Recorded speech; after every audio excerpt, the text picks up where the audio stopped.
Welcome to the channel, students. My name is Amit Kilor, and this is studying the modern history. I have an old habit. Old habits die really hard. Okay, so this is the thing. अगर 2026 की preparation कर रहे हो, for the next 2 months, your first target should be actually to cover all the basic NCERTs. Now, आप लोगों की तरफ से मेरे पास ज़्यादा जो डिमांड थी वो पॉलिटी करने की थी. However, we are not getting any permission from any publication to do the book. किसी से भी सबसे बात कर ली मैंने, but somehow or the other world has decided that Amit shall not be able to do polity in any manner whatsoever. So the solution we have found out is that कि we'll need to prepare our own content, almost write a new book, and then उससे पढ़ाया जा सकता है. That is going to take approximately 10 days. The second problem is that our channel right now, this channel has the copyright strikes. Sadly जब copyright strike होती है तो जो वीडियोस डाले जाते हैं they are not promoted by the YouTube and you obviously are not exactly very sharing kind of people, so वो इसलिए नहीं होता है. So what I thought is that कि first we shall actually cover the modern history इसलिए क्योंकि modern history हम NCERT से कर सकते हैं. Now listen to me very carefully. अगर आप यूपीएससी की प्रिपरेशन कर रहे हैं तो आपको ये बात बहुत अच्छी तरह से पता होनी चाहिए कि when it comes to history, history कितनी आती है यूपीएससी में, प्रीलिम्स और मेंस मिला के. Now when it comes to the modern history, history 3 section में डिवाइडेड है, ancient, medieval and the modern. और मॉडर्न हिस्ट्री के मैक्स टू मैक्स 8 क्वेश्चन आ सकते हैं प्रीलिम्स के अंदर. That is the highest of the questions that can be asked once. And then mains के अंदर बात करें तो मैक्स टू मैक्स 4 क्वेश्चन आते हैं, यानी कि 40 नंबर का मॉडर्न हिस्ट्री आ सकता है. So if you are reasonable enough and if you are smart enough, तो आप अंडरस्टैंड कीजिएगा कि history is not exactly a huge major subject in the UPSC prelims and the mains. So इसके लिए हमें बहुत ज्यादा स्टैंडर्ड बुक्स पढ़ने की जरूरत नहीं होती है. Only 2 books are necessary. One is the modern India textbook of the class 12. This is called as the old NCERT. ठीक है. And the second one is the spectrum. Spectrum को basically अगर आप कर लेंगे सो प्रीलिम्स और mains दोनों के दोनों का मॉडर्न हिस्ट्री कवर्ड हो जाता है और उसके अलावा किसी भी एक एक्स्ट्रा बुक की जरूरत नहीं पड़ती है. दो this is not exactly the categorical advice. अगर आप चाहें तो ओल्ड एनसीईआरटी के साथ साथ आप कोई दूसरी हिस्ट्री की बुक कर सकते हैं rather than spectrum. You can choose to do that also. But हाँ, सिंपल है कि 2 बुक से ज्यादा बिल्कुल करना नहीं चाहिए. Now the thing is that कि there is a book called as the Themes in Indian History Part 3 which is called as the New NCERT. इसको करने का पर्पस है या नहीं है? To be honest my general advice is that कि at least give it one reading. और अगर आप इसको रीड नहीं करना चाहते हो तो मैं इसको बेसिकली करा देता हूं. इसके अंदर सिर्फ 4 चैप्टर है. देखो ये इंडेक्स में बताता हूं. This is the new NCERT index and this is the old NCERT index. New NCERT के अंदर टोटल 4 चैप्टर हैं. एक है colonialism and the country side, basically 1850 से पहले 3 इंसिडेंट्स को बताता है ये कि ब्रिटिशर्स किस प्रकार से इंडिया में क्या क्या कर रहे थे. Then there is rebels and the Raj, revolt of the 1857. दूसरा चैप्टर 1857 के रिवोल्ट की डिस्कशन करता है. The third one is the Mahatma Gandhi and the civil disobedience movement. The third one discusses the civil disobedience movement and the fourth one basically the framing the constitution. This is the making of the constitution. तो ये जो new NCERT है सिर्फ 4 chapter करती है. Now this is definitely not enough. Okay, इसमें कोई भी रेलिवेंस नहीं है. इसमें बहुत मतलब ये it's an NCERT for the 12th class students. तो बेसिकली इसके अंदर बहुत कम इंफॉर्मेशन दी हुई है. हाउएवर इससे क्वेश्चन बहुत ज्यादा आते हैं. एटलीस्ट इन 4 टॉपिक्स का इसके अंदर बहुत ज्यादा कंटेंट है. So one advice is that कि इन चारों के चारों चैप्टर्स को एक बार कर लो और इनकी बना लो समरी, और उसके बाद जिंदगी में उठा के इस एनसीईआरटी को कभी भी मत देखो. We are done and dusted by that. This NCERT is basically what covers the whole history. ये पूरी की पूरी हिस्ट्री को अच्छी तरह से कवर करती है, मॉडर्न हिस्ट्री को. मॉडर्न हिस्ट्री होता क्या है? Well in theory modern history वो है जो कि 1800 साल से लेके 1950 तक के बीच के जो हिस्ट्री के इवेंट्स है. जनरली स्पीकिंग अगर इसको बात करें तो बेसिकली ब्रिटिश गवर्नमेंट के रूल का कॉन्टेक्स्ट, जो ब्रिटिश गवर्नमेंट जब हमारे इंडिया पे रूल करती थी, ये उस वाले पीरियड के बारे में डिस्कशन करता है. नाउ जो ये ओल्ड एनसीईआरटी है इसके अंदर टोटल 15 चैप्टर है और ये काफी मतलब डेंस बुक है, which means it has a lot of information, lot of data, काफी इंफॉर्मेशन और क्वेश्चंस इससे सारे के सारे आते हैं. If we are able to do, ये आपका स्टैंडर्ड टेक्स्ट होना चाहिए when you study history for the UPSC और any other competitive exam also. And once you are able to do this, इसके साथ साथ एक बुक यूज की जा सकती है which can be spectrum. And if you have another choice, Upinder Singh वाली है या फिर एक आई थिंक एक फीमेल राइटर की है, I do not remember the name correctly, but Upasana I think, but just confirm it, वो भी की जा सकती है. Doesn't matter actually. ठीक है, इसके अलावा कुछ भी नहीं करना. सो राइट नाउ फर्स्ट हमारा फोकस ये रहेगा कि हम इन 4 चैप्टर को कर लेते हैं so that this is out of our way और हमें फिर बेसिकली एनसीईआरटी के लिए, हिस्ट्री के लिए इसके अलावा कुछ नहीं उठाना पड़ेगा. And this we can obviously do it at any given point of time. We get it? So today we are actually going to do this. ये जो text book in history class 12th है, the themes in the Indian history part 3, as I showed you it has only approximately 3 chapters, सिर्फ 3 chapter से sorry 4 chapter है इसके अंदर, and इसके अलावा इसके अंदर कुछ और चीजें नहीं दी हुई हैं.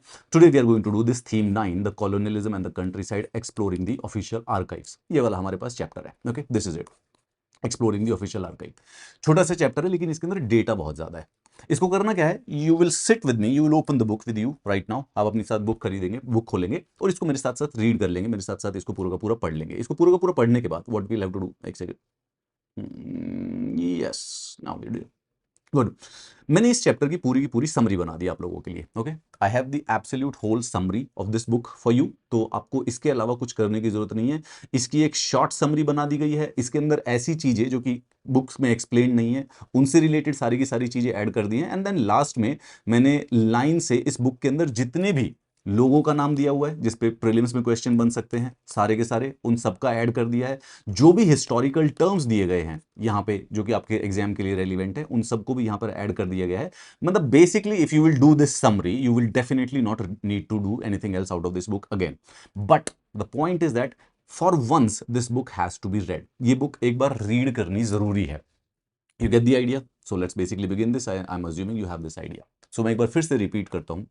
मॉडर्न हिस्ट्री जो हमारी है वो 1800 ईयर्स के बाद की जो कहानी होती है, 1950s तक का जो पीरियड है, उसके बीच में जो इवेंट्स हुए थे, जनरली स्पीकिंग ये बेसिकली ब्रिटिश गवर्नमेंट के ब्रिटिश रूल से रिलेटेड होता है. इसको कहते हैं मॉडर्न हिस्ट्री. नाउ जो न्यू एनसीईआरटी है उसके अंदर बेसिकली कोई ज्यादा चीजें डिस्कस नहीं है. एक प्री 1850, एक 1850 का, एक 1930s का और एक 1950s का. टोटल 4 चैप्टर है उसके अंदर, बस इसके अलावा कुछ भी नहीं है. असली जो हिस्ट्री है वो बेसिकली ओल्ड एनसीईआरटी के अंदर ही है, वहां से ही करना होता है. Okay, now coming to this chapter, ये वाले चैप्टर के ऊपर बात करते हैं हम. What exactly is this colonialism and the countryside. तो देखो जैसे कि मैंने आपके लिए समरी बनाई हुई है, let's go with this summary. ये समरी में क्या करता है, ये जो colonialism which means basically the rule of the Britishers and the countryside, यानी कि जो हमारे देश के जो गांव वाले रूरल इलाके हैं उनके बारे उनके कॉन्टेक्स्ट में बताता है. इस चैप्टर के अंदर तो टोटल 3 सेक्शन है, 3 अलग अलग जगहों के बारे में डिस्कस किया हुआ है. एक तो बंगाल के बारे में डिस्कशन है कि बंगाल और जमींदारों का बेसिकली ब्रिटिशर्स के समय में क्या रिलेशन था. When Britishers started ruling the country तो उन्होंने बंगाल और जमींदारों के साथ उसके कॉन्टेक्स्ट को दिया हुआ है. तो इस चैप्टर को स्टडी कैसे किया गया, what they did was that कि जो एनसीईआरटी लिखने वाले थे उन्होंने ऑफिशियल रिपोर्ट्स जो कि ब्रिटिश गवर्नमेंट ने उस समय बनाई थी, इन्होंने वो ऑफिशियल रिपोर्ट्स पिक की हैं और उनके बेसिस पे इसके अंदर सेक्शन जोड़े हुए हैं. तो for example this Bengal and the zamindar, ये जो सेक्शन है, एक रिपोर्ट आई थी जिसको कहते हैं 5th report, because it was 5th in the numbers. तो ये 1810 के 1810 के समय में ये एक रिपोर्ट आई थी. उस 5th रिपोर्ट के बेसिस पे ये एक पहला सेक्शन है कि बंगाल और उनके जो जमींदार थे उनका ब्रिटिश गवर्नमेंट के साथ किस प्रकार का रिश्ता था, क्या सिस्टम हुआ करता था. देन उसके बाद पहाड़ियां और संथाल इन दी राजमहल हिल्स, एक दूसरा सेक्शन है जिसमें ब्रिटिश गवर्नमेंट की और संथल्स की जो रिलेशन है उसके बारे में डिस्कस किया जाता है. नाउ राजमहल हिल्स कहाँ पे है, जो प्रेजेंट डे ओडिशा झारखंड वाला जो एरिया है. तो एक बंगाल का, फिर ओडिशा और झारखंड का, और उसके बाद आ जाता है द डेक्कन रायट्स जो कि पूना में, मतलब कि प्रेजेंट डे जो महाराष्ट्र के अंदर जो एरिया है उसके अंदर हुआ था. अगेन यहां पर भी एक ये 1875 में रायट्स हुए थे डेक्कन के, जो कि वहां के रायत्स ने कराए थे. रायत का मतलब होता है किसान, ठीक है, जो किसान होते हैं जो खेती करते हैं उनको रायत कहा जाता है. तो उस समय 1875 में due to the prevailing circumstances वहां के जो किसान थे उन्होंने बेसिकली एक प्रकार का रायट किया था, रिबिलियन कर दिया था. तो वो रिबिलियन करने के बाद, वो रायट होने के बाद, जब किसानों के द्वारा जो क्या नाम है रायट्स हुए थे, तो एक रिपोर्ट बनाई गई थी जिसको कहते हैं द डेक्कन कमीशन रिपोर्ट. उस कमीशन रिपोर्ट के बेसिस पे ये डिस्कशन किया गया है. So what this chapter basically does is that कि ये चैप्टर इन 3 अलग अलग इवेंट्स को, 3 अलग अलग समय के बारे में डिस्कस करता है कि बंगाल के जमींदारों के साथ ब्रिटिशर्स के क्या रिलेशन थे और वहां पर क्या हुआ करता था, मतलब कि ब्रिटिश गवर्नमेंट कैसे फंक्शन कर रही थी, how it was functioning. Similarly Rajmahal hills और संथल्स का ब्रिटिशर्स के साथ क्या रिलेशन था and what they were doing over there. And the third one is that कि डेक्कन के रायट्स जो हैं. अब देखो ये दोनों वर्ड बड़े बड़े मतलब इसे सरप्राइजिंगली वेरी सिमिलर साउंडिंग. एक तो ये होता है रायट, ये इसका मतलब है किसान, ठीक है, रायट्स का मतलब होता है किसान. और दूसरा है रायट्स ने रायट कर दिए थे, यानी कि दंगे कर दिए थे. ठीक है, तो ये दोनों के दोनों बड़े कॉमन, एकदम सिमिलर, सेम से वर्ड है.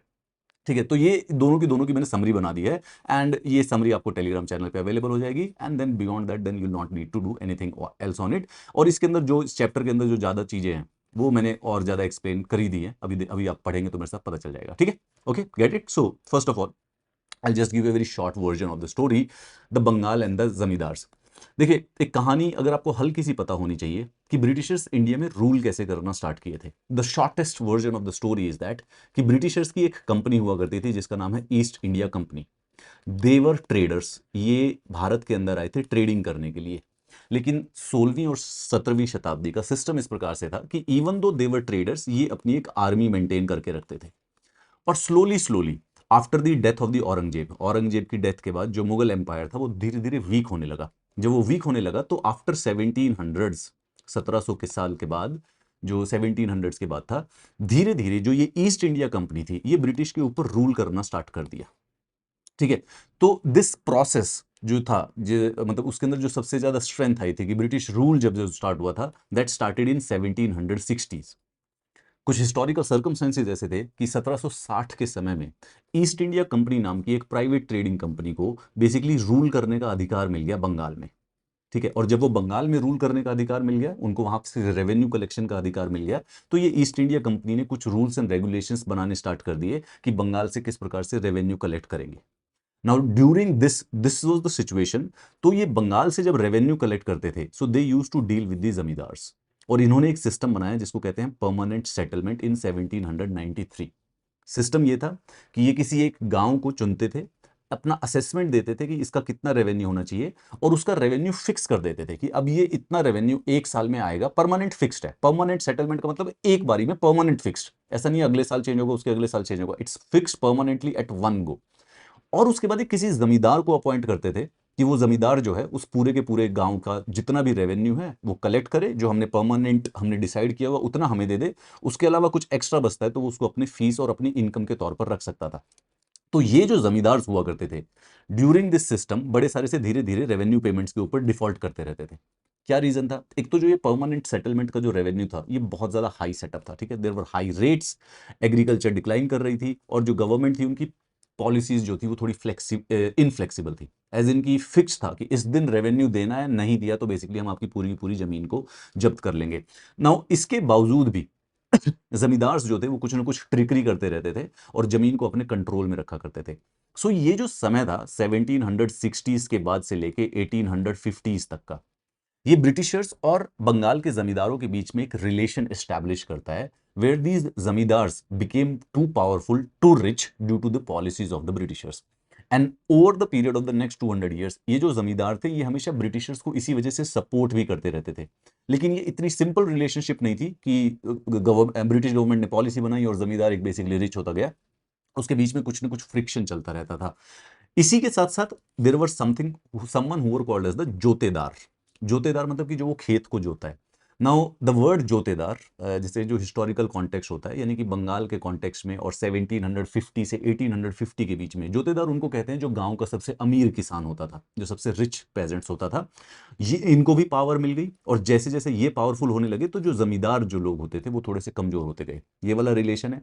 अब जो ये जमींदारी की, बंगाल की जमींदारी और ईस्ट इंडिया कंपनी की पॉलिसी, और जो ये परमानेंट सेटलमेंट नाम की रेवेन्यू कलेक्शन पॉलिसी थी, इसका जिक्र किया गया है 1813 की एक रिपोर्ट में जिसको फिफ्थ रिपोर्ट कहा जाता है। So this first section of the chapter basically describes these events through the lens of that fifth report. Simple सी बात है। अब अगर आपसे कोई प्रीलिम्स में पूछे कि फिफ्थ रिपोर्ट क्या होती है, you shall actually be able to tell it concisely. Similarly उसके बाद एक दूसरा सेक्शन, फिर इसको ये यहाँ पे छोड़ देते हैं, एंड एक सेकंड सेक्शन पे जंप करते हैं जहां पर पहाड़ियां और संथाल्स के बारे में बात किया जाता है राजमहल हिल्स में। नाउ ब्रिटिशर्स वांटेड कि ऐसी एग्रीकल्चर हो जो कि फिक्स्ड हो, ताकि वो उसको कंट्रोल कर सके, so that they can collect the revenue also. Now to do this इन्होंने क्या किया कि जो पहाड़ियां पहाड़ियां वो लोग होते हैं जो कि बेसिकली क्या कहते हैं, पहाड़ों में रहते हैं, well kind of the name actually sustains, लेकिन ये करते हैं शिफ्टिंग कल्टीवेटर, मतलब कि जो एग्रीकल्चर है वो एक जगह पर करते हैं, फिर अगले साल बेसिकली कहीं और जगह पर, फिर अगले साल कहीं और, शिफ्टिंग कल्टीवेटर्स। अब ये ब्रिटिशर्स के इकोनॉमिक सिस्टम में सेट नहीं होती थी, तो इन्होंने ब्रिटिशर्स ने राजमहल हिल्स में रहने वाले पहाड़ियों के साथ पहले डील करने की कोशिश की, एंड दे वांटेड कि ये सब के सब जो पहाड़ी लोग हैं ये बेसिकली एक प्रकार से फिक्स्ड एग्रीकल्चर कर सके। उनके बीच में बेसिकली इसी वजह से दंगे होते थे या फिर बेसिकली लड़ाइयाँ होती रहती थी और ब्रिटिशर्स उसको अपनी आर्मी को यूज़ करके सप्रेस करते रहते थे।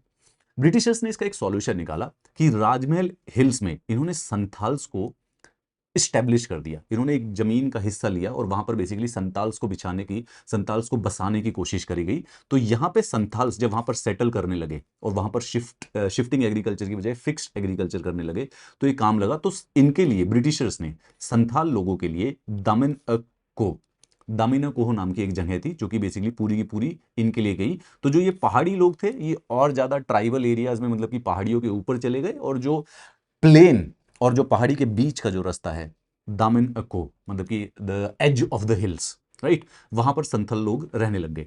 नाउ संथाल स्टार्टिंग में तो ठीक था, लेकिन उसके बावजूद भी फिर संथाल रिबिलियन भी हुआ है। तो जो संथाल लोग थे इन्होंने भी बेसिकली ब्रिटिशर्स के अगेंस्ट रिबिलियन किया था 1855 से 1856 के दौरान। ये दूसरी वाली कहानी है। और फिर एक उसके बाद लास्ट में आता है डेक्कन रायट। ये बेसिकली दक्षिण महाराष्ट्र में, यहां पर बंगाल की तरह परमानेंट सेटलमेंट वाला सिस्टम ना लग के ब्रिटिशर्स ने एक नया सिस्टम अपनाया जिसको रायतवारी सिस्टम कहते हैं। रायतवारी सिस्टम का मतलब है कि डायरेक्टली जो किसान है उनसे टैक्स कलेक्ट किया जाएगा। So there is a very just minor simple difference. Bengal का जो एरिया था वहां पे ब्रिटिशर्स परमानेंट सेटलमेंट करते थे, यानी कि एक जमींदार को अपॉइंट कर दिया जाता था और वो पूरे के पूरे गांव का या फिर 10-15 गांवों का रेवेन्यू कलेक्ट करके एक फिक्स्ड सम बेसिकली ब्रिटिशर्स को दे दिया करता था। उसके बाद जो भी उसकी इनकम बचती थी, जो एक्स्ट्रा वो रेवेन्यू कलेक्ट करता था, वो जमींदार का हो जाता था, which basically makes him a lot of, उसको पावरफुल बना देता था। लेकिन साउथ में अगर हम आते हैं, दक्षिण की तरफ महाराष्ट्र वाला बॉम्बे प्रेसिडेंसी वाला जो एरिया था, वहां पे ब्रिटिशर्स ने एक नया सिस्टम अपनाया, रायतवारी। यहां पे कोई जमींदार अपॉइंट नहीं किया जाता था, रादर हर एक किसान से अलग डील की जाती थी। ब्रिटिश का एक ऑफिशियल वहां जाता था गांव में, खेत को असेस करता था और उसके बाद एक डिमांड रखता था कि इतना टैक्स दिया जाएगा जो कि डायरेक्टली कलेक्ट किया जाएगा रायत रायत से, यानी कि किसान से। नाउ 1860s के समय में कॉटन बूम हुआ। कॉटन बूम का मतलब, अ, अगर आपको थोड़ी सी वर्ल्ड हिस्ट्री पता है तो ये 1860s का जो समय था, यहां पर अमेरिका में सिविल वॉर चल रही है। ठीक है, अमेरिका के अंदर सिविल वॉर चल रही है। इसका मतलब ये हुआ कि अमेरिका की जो नॉर्थ के राज्य हैं, नदर्न स्टेट्स जो हैं, वो वहां की साउथ की स्टेट्स, सदर्न दक्षिण स्टेट से बेसिकली लड़ाई कर रहे थे। तो अमेरिका के ही लोग अमेरिका के लोगों से लड़ रहे थे। नॉर्थ की आर्मी अलग हो गई थी और साउथ की आर्मी अलग हो गई थी, and they used to fight with each other. इस दौरान अमेरिका में जो भी कॉटन प्रोड्यूस होता था वो बेसिकली डिक्लाइन हो गया। तो ब्रिटिश इंडस्ट्रीज को जितना भी कॉटन चाहिए होता था वो सारा का सारा जाने लगा भारत के दक्षिण से। सो जब 1860 में जब यूएसए की सिविल वॉर स्टार्ट हुई, तो ब्रिटेन के अंदर जितना भी कॉटन जाता था वो भारत से जाने लगा। भारत से जाने लगा तो basically this will lead to the rise in the price, demand ज्यादा बढ़ गई। तो जितने भी दक्षिण के जो भी रायत से किसान थे वो सबके सब कॉटन उगाने लगे। Now after the civil war got over in 1865, जो यूएसए की इंडस्ट्रीज थी वो वापस राइज होगी, वहां से कॉटन दोबारा से आने लगा। तो भारत के जो कॉटन प्राइसेस थे वो बेसिकली कम हो गए, जिसकी वजह से फाइनली 1875 में जो किसान थे पिछले 5-6 सालों से, उनका जितनी भी फसल थी वो कम बिकने लगी, उनके प्राइसेस गिर गए, वो और ज़्यादा डेट में आ गए, जिसकी वजह से वहाँ के किसानों ने, पुणे के किसानों ने, महाराष्ट्र के किसानों ने बेसिकली जो वहाँ के मनी लेंडर्स थे उनके अगेंस्ट एक रायट कर दिया, which is called as the Deccan riots 1875। ना उसको स्टडी करने के लिए ब्रिटिशर्स ने एक डेक्कन रायट्स कमीशन बनाया था, जिसने बेसिकली एक रिपोर्ट दी, जिसके बेसिस पे ये थर्ड वाला सेक्शन इसके अंदर डिस्कस्ड है। सो ये पूरा का पूरा जो चैप्टर है ये डिस्कस करता है कि किस प्रकार से जो ब्रिटिश रूल था उन्होंने जो हमारा ग्रामीण सोसाइटी थी उसको कैसे कैसे चेंज किया। नए लैंड कंट्रोल के सिस्टम आए, नए रेवेन्यू कलेक्शन के सिस्टम आए, किस प्रकार का लीगल मैकेनिज्म उन्होंने इंट्रोड्यूस कर दिया था। और ये सब कुछ ये प्राइमरली हिस्टोरिकल रिकॉर्ड जो कि ब्रिटिशर्स की क्या नाम है रिपोर्ट्स हैं उनसे स्टडी करके करते हैं, बट विद ऑब्वियसली हिंट किया, जितनी भी ब्रिटिशर्स की जो रिपोर्ट्स होंगी ऑब्वियसली उनमें ब्रिटिशर्स का बायस भी होगा, तो उनको एनालाइज करते वक्त हमें थोड़ा सा और उनको क्रिटिकली इंटरप्रेट करना चाहिए। बस इतनी छोटी सी बात है। सो एक पेजेंट्स और एक ट्राइबल, ये संथाल्स वाला जो सेक्शन है ये क्या नाम है ट्राइबल्स से रिलेटेड है, और जो बंगाल का और जो डेक्कन का जो सेक्शन है वो बेसिकली किसानों से, पेजेंट से रिलेटेड है। तो ये डिस्कस करता है ये वाला चैप्टर, मतलब कि काफी सरल है in case you say. Now let's try to understand and read this chapter, let's open the book with you. ठीक है, तो ये chapter as in this says कि दिस विल ऑब्वियसली इंट्रोड्यूस कि कॉलोनियल रूल होता क्या था, बंगाल के जमींदार, राजमहल हिल्स जहाँ पे पहाड़ियाँ और संथल रहते थे, और उसके बाद डेक्कन। तो मतलब कि टोटल 3 एरियाज डिस्कस्ड हैं। एक तो 1800s का बंगाल, 1800s का राजमहल हिल यानी कि झारखंड उड़ीसा वाला एरिया, और वहाँ का जो डेक्कन है दक्षिण यानी कि महाराष्ट्र का इंटरनल एरिया, मतलब कि वेस्टर्न घाट्स के जो लेफ्ट में होता है, ये मुंबई वाला कोस्टल एरिया, उसके बारे में बात नहीं हो रही है, बट वेस्टर्न घाट्स के राइट हैंड साइड वाला एरिया जो कि दक्षिण में है, लेकिन दक्षिण में है ईस्ट में। I hope I didn't get you confuse. Basically अगर आप इंडिया के मैप को इमेजिन करोगे तो जो वेस्टर्न घाट्स है उनके लेफ्ट में कोस्टल एरियाज है और उनके राइट में इंटीरियर एरियाज है। तो जो डेक्कन है वो इंटीरियर एरियाज को कहा जाता है, ठीक है। So now the question here is this, see you will look कि जो ईस्ट इंडिया कंपनी थी established its Raj in the countryside. मतलब it basically means कि East India Company started ruling the Indian countryside and अपनी revenue policies उन्होंने introduce की, जिसके किस प्रकार से हिस्टोरिकल चेंजेस हुए and how it's transform the Indian society. Now जो भी laws East India Company introduce करती थी, obviously they would have specific consequences. कौन अमीर बनेगा, कौन गरीब हो जाएगा, किसको लैंड मिलेगी, किसको लैंड लूज करेगा, अगर पेजेंट्स जो होंगे अगर उनको पैसे की या क्रेडिट की जरूरत होगी तो who will they go to. Now people were not only subject to the working of the law. ऐसा नहीं था कि लोग सिर्फ और सिर्फ लॉ को फॉलो ही करते रहते हैं, जरूरत पड़ने पर उसको रेजिस्ट भी किया जाता है जब भी किसी को फील होता है कि उसके साथ बहुत ज्यादा गलत हो रहा है। And people defined the way in which laws operated, thereby modifying their the consequences also. ठीक है, चलिए अब इसके बारे में पढ़ते हैं। Now to be honest, if your किसी भी चीज को पढ़ते वक्त हमें या तो उसमें इंटरेस्ट होना चाहिए या फिर उसमें प्रिटेंड इंटरेस्ट होना चाहिए। The speciality about the UPSC is that you have to study more than 20 subjects by very logic of its own. You cannot love 20 subjects, you cannot be interested in learning about 20 subjects. However, one important advice from my side to you is that at least pretend that you are actually enjoying it. तो history को याद करने का एक ही तरीका है कि you shall be actually pretending कि this is going to be very much interesting, and to be honest this is very interesting. तो जब भी आप किताब को पढ़ो तो all these images you should pause at them for a moment. देखना चाहिए कि क्या चल रहा है यहाँ पर। Cotton being carried from the village to the mandi, London news 1861 की ये बेसिकली एक पिक्चर है। मतलब कि लंदन न्यूज समझो 150 साल पुराने न्यूज़पेपर में से बेसिकली किसी ने ये फोटो निकाल के यहाँ पे डाली है। Look at the research they have done. So let's go to the first section of this chapter, which is discussing about the Bengal and the zamindars. अब सिंपल बात है, जो ब्रिटिश रूल था it started in Bengal. Okay, now there is a little bit history about it. 1757 से लेके 1764 के बीच में ब्रिटिशर्स की जो ये ईस्ट इंडिया कंपनी थी, ये बंगाल के अंदर 2 वॉर जीती थी, which is called as the battle of the Plassey, the first one, the second one is the battle of the Buxar. ये दोनों की दोनों वॉर जीतने के बाद ब्रिटिशर्स को राइट मिल गया था बंगाल का रेवेन्यू कलेक्ट करने के लिए, and from there onwards the British rule basically started. Now जितने भी रूरल सोसाइटी थी, जब ब्रिटिशर्स वहां पर रूल करने लगे तो उसको उन्होंने रीऑर्डर करना स्टार्ट कर दिया, और they established a new regime of land rights और एक न्यू रेवेन्यू सिस्टम। नाउ इससे पहले मुगल्स वहां पर बंगाल पर रूल किया करते थे थ्रू ए नवाब, एक प्रकार से अपने राज्य का जो गवर्नर था। अब जब ब्रिटिशर्स के हाथ में कंट्रोल आया तो obviously there will be a new foreign different power, they will actually start introducing certain changes. Now यहाँ पे एक एनसीईआरटी का स्टाइल है, तो एक एन ऑक्शन इन बुर्दवान एक हिस्टोरिकल इंसिडेंट को डिस्क्राइब कर रहे हैं, जिसके लेंस से आप अंडरस्टैंड करने की कोशिश करेंगे कि आखिर 1770 में, 1780 में, 1790 में बंगाल में ब्रिटिशर्स कर क्या रहे थे। सो लेट्स सी कि ये हिस्टोरिकल इंसिडेंट क्या था। 1797 में बेसिकली एक ऑक्शन लग रही थी बुर्दवान में, यानी कि बर्धमन जिसको अभी कहते हैं। काफी बड़ा पब्लिक इवेंट था। बड़े सारे से महल थे which was held by the raja of Burdwan, इनको सोल्ड किया जा रहा था। ठीक है, तो बहुत सारा सा जो एस्टेट जो होती है, पूरी की पूरी जो जायदाद और जो प्रॉपर्टी होती है, उसको एक ऑक्शन में सोल्ड किया जा रहा था ब्रिटिशर्स के द्वारा।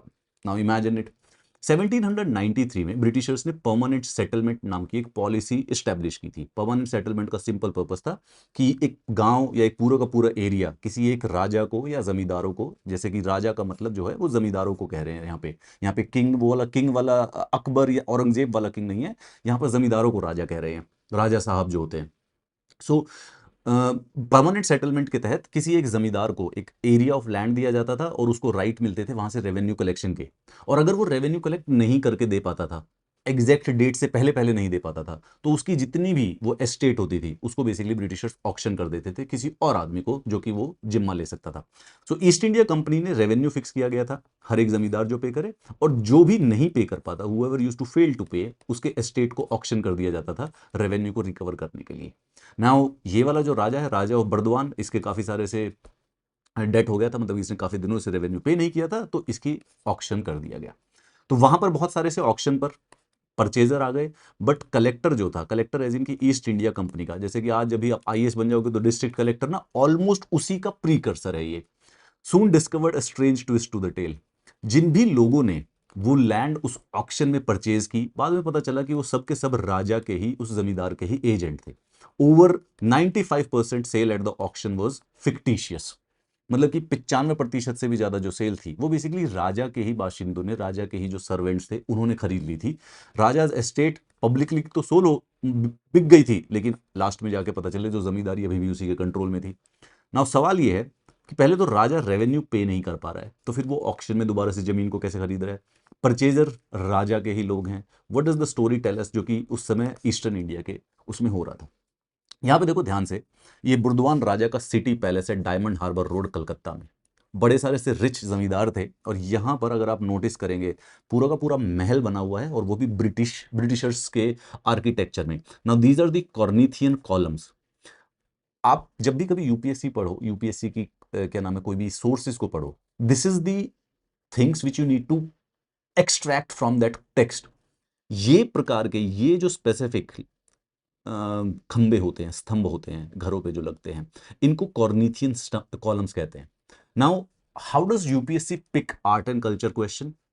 यूपीएससी का जो एग्जामिनर है वो कहीं पर इस किताब को किसी दिन खोलेगा, एंड ही इमीडिएटली फाइंड कि ये छोटी सी चीज यहां पर लिखी हुई है, इसके बारे में कोई और डिटेल दी नहीं हुई है, let's go and get it. ये जो कॉर्निथियन कॉलम्स है, इसमें भारत के जो जमींदार है वो बेसिकली घर बना के बैठे हुए थे बड़े बड़ी जमीनों पे। Now the question is that, पहले पहले इसको पूरा समझते हैं।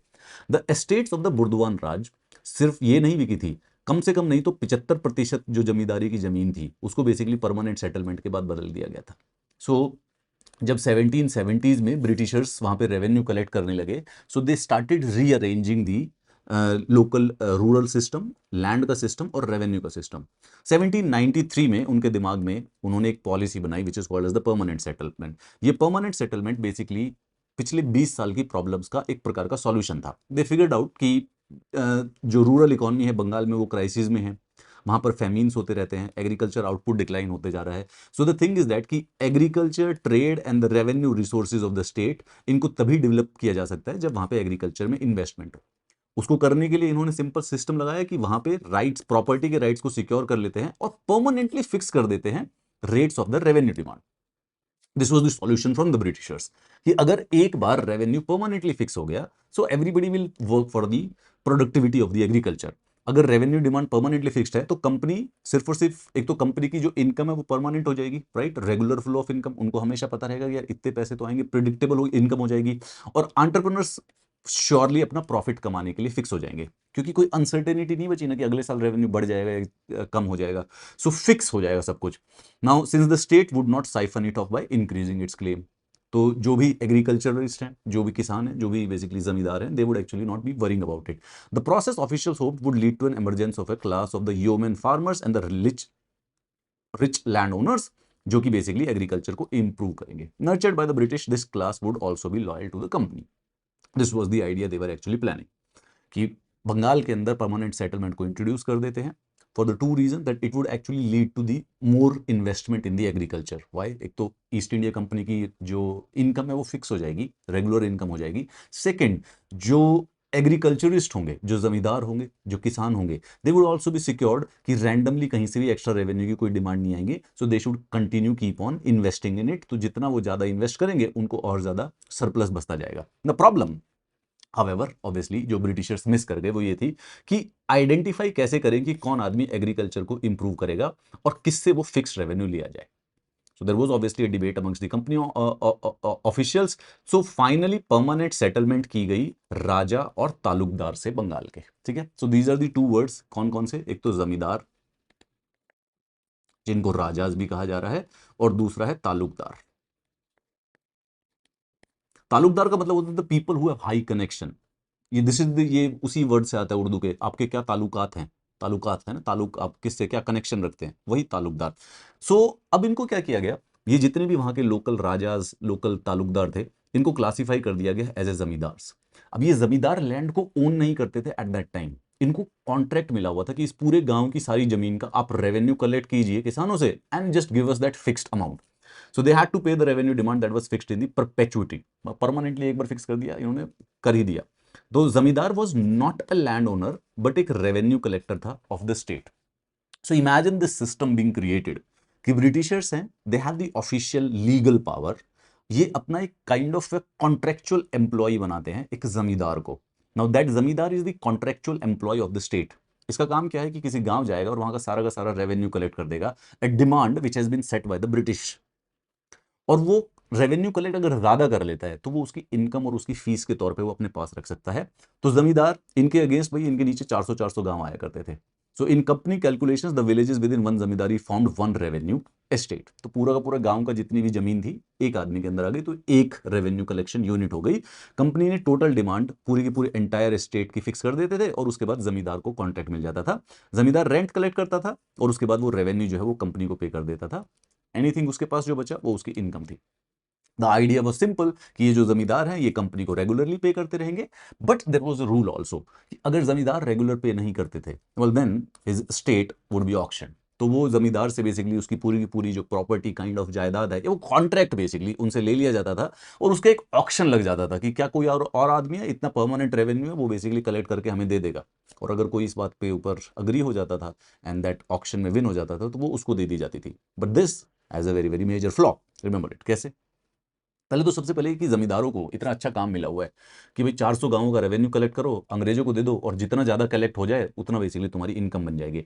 Then why zamindars would actually default on the payment? The first of all, ये फिक्स रेवेन्यू सिस्टम जमींदारों को सेंस ऑफ सिक्योरिटी देने के लिए था। उनकी जो इन्वेस्टमेंट होगी उसके ऊपर उनको रिटर्न मिला करेगा और उनकी जो जमीन जायदाद होगी, एस्टेट जो होगी, वो इंप्रूव हो जाएगी। नाउ स्टार्टिंग में ही जमींदार जो थे वो रेवेन्यू डिमांड को पे करने लग गए, नहीं करे मतलब उन्होंने, देवर failing to pay the revenue, और जो बैलेंसेस थे वो बढ़ते गए। सबसे पहले क्या रीजन था? फर्स्ट रीजन वॉज दैट कि परमानेंट सेटलमेंट के अंदर जो इनिशियल डिमांड रखी गई, तो क्योंकि वो परमानेंट रखी जाने वाली थी, तो जो ब्रिटिशर्स के सर्वेयर्स थे उन्होंने बहुत ज्यादा हाई कर दी। एक तो काफी ज्यादा हाई डिमांड रख दी, ठीक है, क्योंकि डिमांड को परमानेंटली फिक्स करना था, तो company would be never be able to claim shed increase. अब अगर कोई चीज जिसको आप सपोज कीजिए कि आप अपना एक घर रेंट पे दे रहे हो एंड यू आर लाइक कि ये परमानेंटली इसी रेंट पे मिलेगा, तो तुम पहले दिन ही उसको थोड़ा सा ज्यादा आंकने की कोशिश करोगे कि अरे नहीं नहीं, हाँ भाई 50,000 नहीं भाई, ये तो परमानेंटली 50,000 तो नहीं होना, ये तो इसको पहले से ही 1 लाख करके दे दो। सो वो इनकम एक तो ज्यादा हो गई। तो ये जो एंटिसिपेटेड लॉस था कि क्या पता फ्यूचर में इनकम बढ़ जाए और फिर तो हम चेंज ही नहीं कर पाएंगे, we are doing it permanently. So they initially kept very high revenue demand. Company pegged the revenue demand high, arguing कि जमींदार उसका बर्डन जो है वो धीरे धीरे डिक्लाइन हो जाएगा। पहले साल में तो ज्यादा दे रहा है, फिर अगले साल और कम हो जाएगा, अगले साल भी प्रोडक्शन बढ़ती रहेगी, 10 साल के बाद तो भाई इनके ऊपर कोई बर्डन ही नहीं रहेगा, एग्रीकल्चर प्रोडक्शन जैसे जैसे बढ़ेगी। ये वाली थ्योरी थी। The second, this high demand was imposed in 1790s। ये इत्तेफाक की बात है कि उस समय जो एग्रीकल्चर इकोनॉमी थी वो डाउन जा रही थी, making it difficult for the ryots to pay their dues to the zamindar. तो जमींदार को किसान भी बेसिकली जो वहां के रायत हुआ करते थे वो भी पेमेंट नहीं कर पाए। अगर जमींदार रेंट नहीं कर कलेक्ट कर पाएगा तो फिर कंपनी को कहां से दे देगा? And third, the revenue was invariable, regardless of the harvest it has to be paid punctually. Now this was the problem, it was a permanent settlement. It didn't matter अगर पूरी की पूरी जो फसल है वो पूरे के पूरे साल में खराब हो गई है, अकाल पड़ गया है, परमानेंट सेटलमेंट है, जो रेवेन्यू एक बार डिसाइड किया गया था वो रेवेन्यू आपको देना ही देना पड़ेगा। So there was a law which is called as the sunset law. Sunset यानी कि सूर्यास्त वाला। तो एक डे फिक्स होता था, सूरज ढलने से पहले पहले, सूर्यास्त होने से पहले, उस डे से पहले पहले रेवेन्यू आपको जाके पूरा का पूरा जमा करा देना पड़ता था जिलाधीश के पास। और अगर वो सनसेट से पहले पहले रेवेन्यू नहीं आप जमा करा पाते हैं, well then your estate would actually be auction. So if the payment didn't come by the sunset of that specified date, तो जमींदारी जो थी उसको ऑक्शन कर दिया जाता था। And fourth, the permanent settlement initially limited the power of the zamindar to collect rent and ryot and manage his zamindari. तो permanent settlement एक प्रकार से कॉन्ट्रैक्ट था, तो जमींदारों के पास बहुत फंडामेंटल पावर भी नहीं दी गई। नाउ कंपनी ने जमींदारों को इंपॉर्टेंट तो मान लिया था कि ये लोग करेक्ट करके देंगे रेवेन्यू, बट उनको ना कंट्रोल मिला था ना वो रेगुलेट कर सकते थे। वो भी चाहते थे कि भाई इनकी अथॉरिटी कंट्रोल में रहनी चाहिए, ऑटोनॉमी नहीं मिलनी चाहिए इनको। तो जो जमींदार अपने ट्रूप्स रखा करते थे उनको डिसबैंड कर दिया गया, जो वहाँ के ग्रामीण क्षेत्रों के जो जनरल कस्टम ड्यूटीज थी उनको सबको अबॉलिश कर दिया गया। जमींदार जो ये लोग मुगल्स के समय में अपनी अपनी एक लोकल कचहरी चलाया करते थे, local courts justice dispensation system चलाते थे, उन सबको हटा दिया and they were all brought under the supervision of a collector. तो जमींदारों को एक्चुअली में खुद की पावर चली गई। जब दो परमानेंट सेटलमेंट वाला प्लान अच्छा चल रहा था, जमींदारों के पास पहले ज्यादा ट्रेडिशनल पावर थी ड्यूरिंग द मुगल टाइम्स, ठीक है, they use to collect the revenue and they use to also have some kind of an authority, but Britishers interpreted the role of those zamindars in a slightly different manner. एक तो वो उनको सिर्फ और सिर्फ contractual staff बनाना चाहते थे, that was the first intention. Second, उनके पास जो भी पावर्स थी, वो जो अपनी लोकल कुछ ट्रूप्स रखा करते थे या फिर जो वो कुछ लोकल जस्टिस सिस्टम चलाया करते थे, उसको सारा का सारा कलेक्टर के अंदर ला दिया ताकि जमींदारों की जो ऑटोनॉमी है वो खत्म हो जाए। सो ओवर टाइम जो ये कलेक्टरेट है, this emerged as the alternative center of the authority, severely restricting what the zamindar could do. See, it doesn't matter which system is good or better, but this is the system which we follow right now, right? कि किसी भी गांव में या किसी भी शहर में, डिस्ट्रिक्ट में जो अब लोकल पावरफुल लोग होते हैं या लोकल लोग जो प्रॉपर्टी को कंट्रोल करते हैं या किसी प्रकार से, they don't dispense justice any more. You know why? Because this is a system which was started in 1790s bye the Britishers. और ये कलेक्टरेट जो होता है शहर का, वही बेसिकली सबसे ज्यादा पावरफुल इस समय alternative centre net of power होता है। तो जब एक राजा रेवेन्यू पे नहीं कर पाता है तो इमीडिएटली कंपनी अपने एक बंदे को वहां पे भेज देती थी कि उसकी जमींदारी को कि to take the charge of the district और यूज एनी मेथड कि उस राजा का या जमींदार का जितना भी इन्फ्लुएंस या अथॉरिटी हो उसको हटा दिया जाए। Now at the time of the rent collection एक ऑफिसर होता था जमींदार का जिसको कहते हैं अमला, ठीक है। These are the words you need to remember. जैसे कि भाई जमींदार कौन है, तो जमींदार जो हम लेमन भाषा में समझते हैं जमींदार उसको कहा जाता है जो कि जमीन लैंड ओनर जो होता है, but in the context of the Bengal zamindars are not land owners. Then we have to understand कि तालुकदार्स क्या होते हैं। ये मैंने समरी में लिस्ट बना दी है तो we don't need to do it side by side, इसको हम बाद में कर लेंगे। बट इसी प्रकार से सिमिलरली अमला कौन है, ये एक जमींदार का एक कॉन्ट्रेक्चुअल बंदे का एक एम्प्लॉय है। So obviously the zamindar doesn't go to every village in खुद अकेले अकेले नहीं जा सकता ना, तो ये अमला को भेजा जाता था। But rent collection was obviously perennial problem. अगर कहीं पर फसल खराब हो जाती थी, प्राइसेस कम हो जाते थे, तो यार किसान पे ही नहीं कर पाएगा तो क्या करे। कभी कभी किसान डेलिबरेटली पेमेंट डिले कर देते थे। गांव के जो रिच रायट्स होते थे जैसे कि जोतेदार हो गए या मंडल हो गए, they were too happy to see zamindari in trouble. So this is how it is working. ये ईस्ट इंडिया कंपनी का कलेक्टर है, इसके हाथ में सब कुछ है। ईस्ट इंडिया कंपनी ने परमानेंट सेटलमेंट नाम की एक थ्योरी बनाई है। ये कलेक्टर आइडेंटिफाई करता है किसी बड़े जमींदार को जिसको काम दे देता है रेवेन्यू कलेक्शन का। जमींदार अलग अलग गांवों से कलेक्ट करता है, लेकिन गांवों के अंदर जो सबसे इंपॉर्टेंट आदमी है वो है जोतेदार और मंडल जिसको कहा जाता है, ठीक है। जमींदार का एक आदमी है जिसको कहते हैं अमला, ये जाके कलेक्शन करता है रेवेन्यू का। और जोतेदार के नीचे होते हैं रायत्स, किसान, छोटे किसान। जोतेदार भी एक प्रकार का किसान है लेकिन बड़ा रिच किसान है। सो द जमींदार could therefore not easily assert. जमींदार डिफॉल्टर को प्रोसिक्यूट भी कर सकता था, लेकिन क्योंकि अब जुडिशियली पावर उनके हाथ में नहीं थी, वो कलेक्ट्रेट के थ्रू होती थी, तो वो प्रोसेस भी थोड़ा सा डमा हो गया।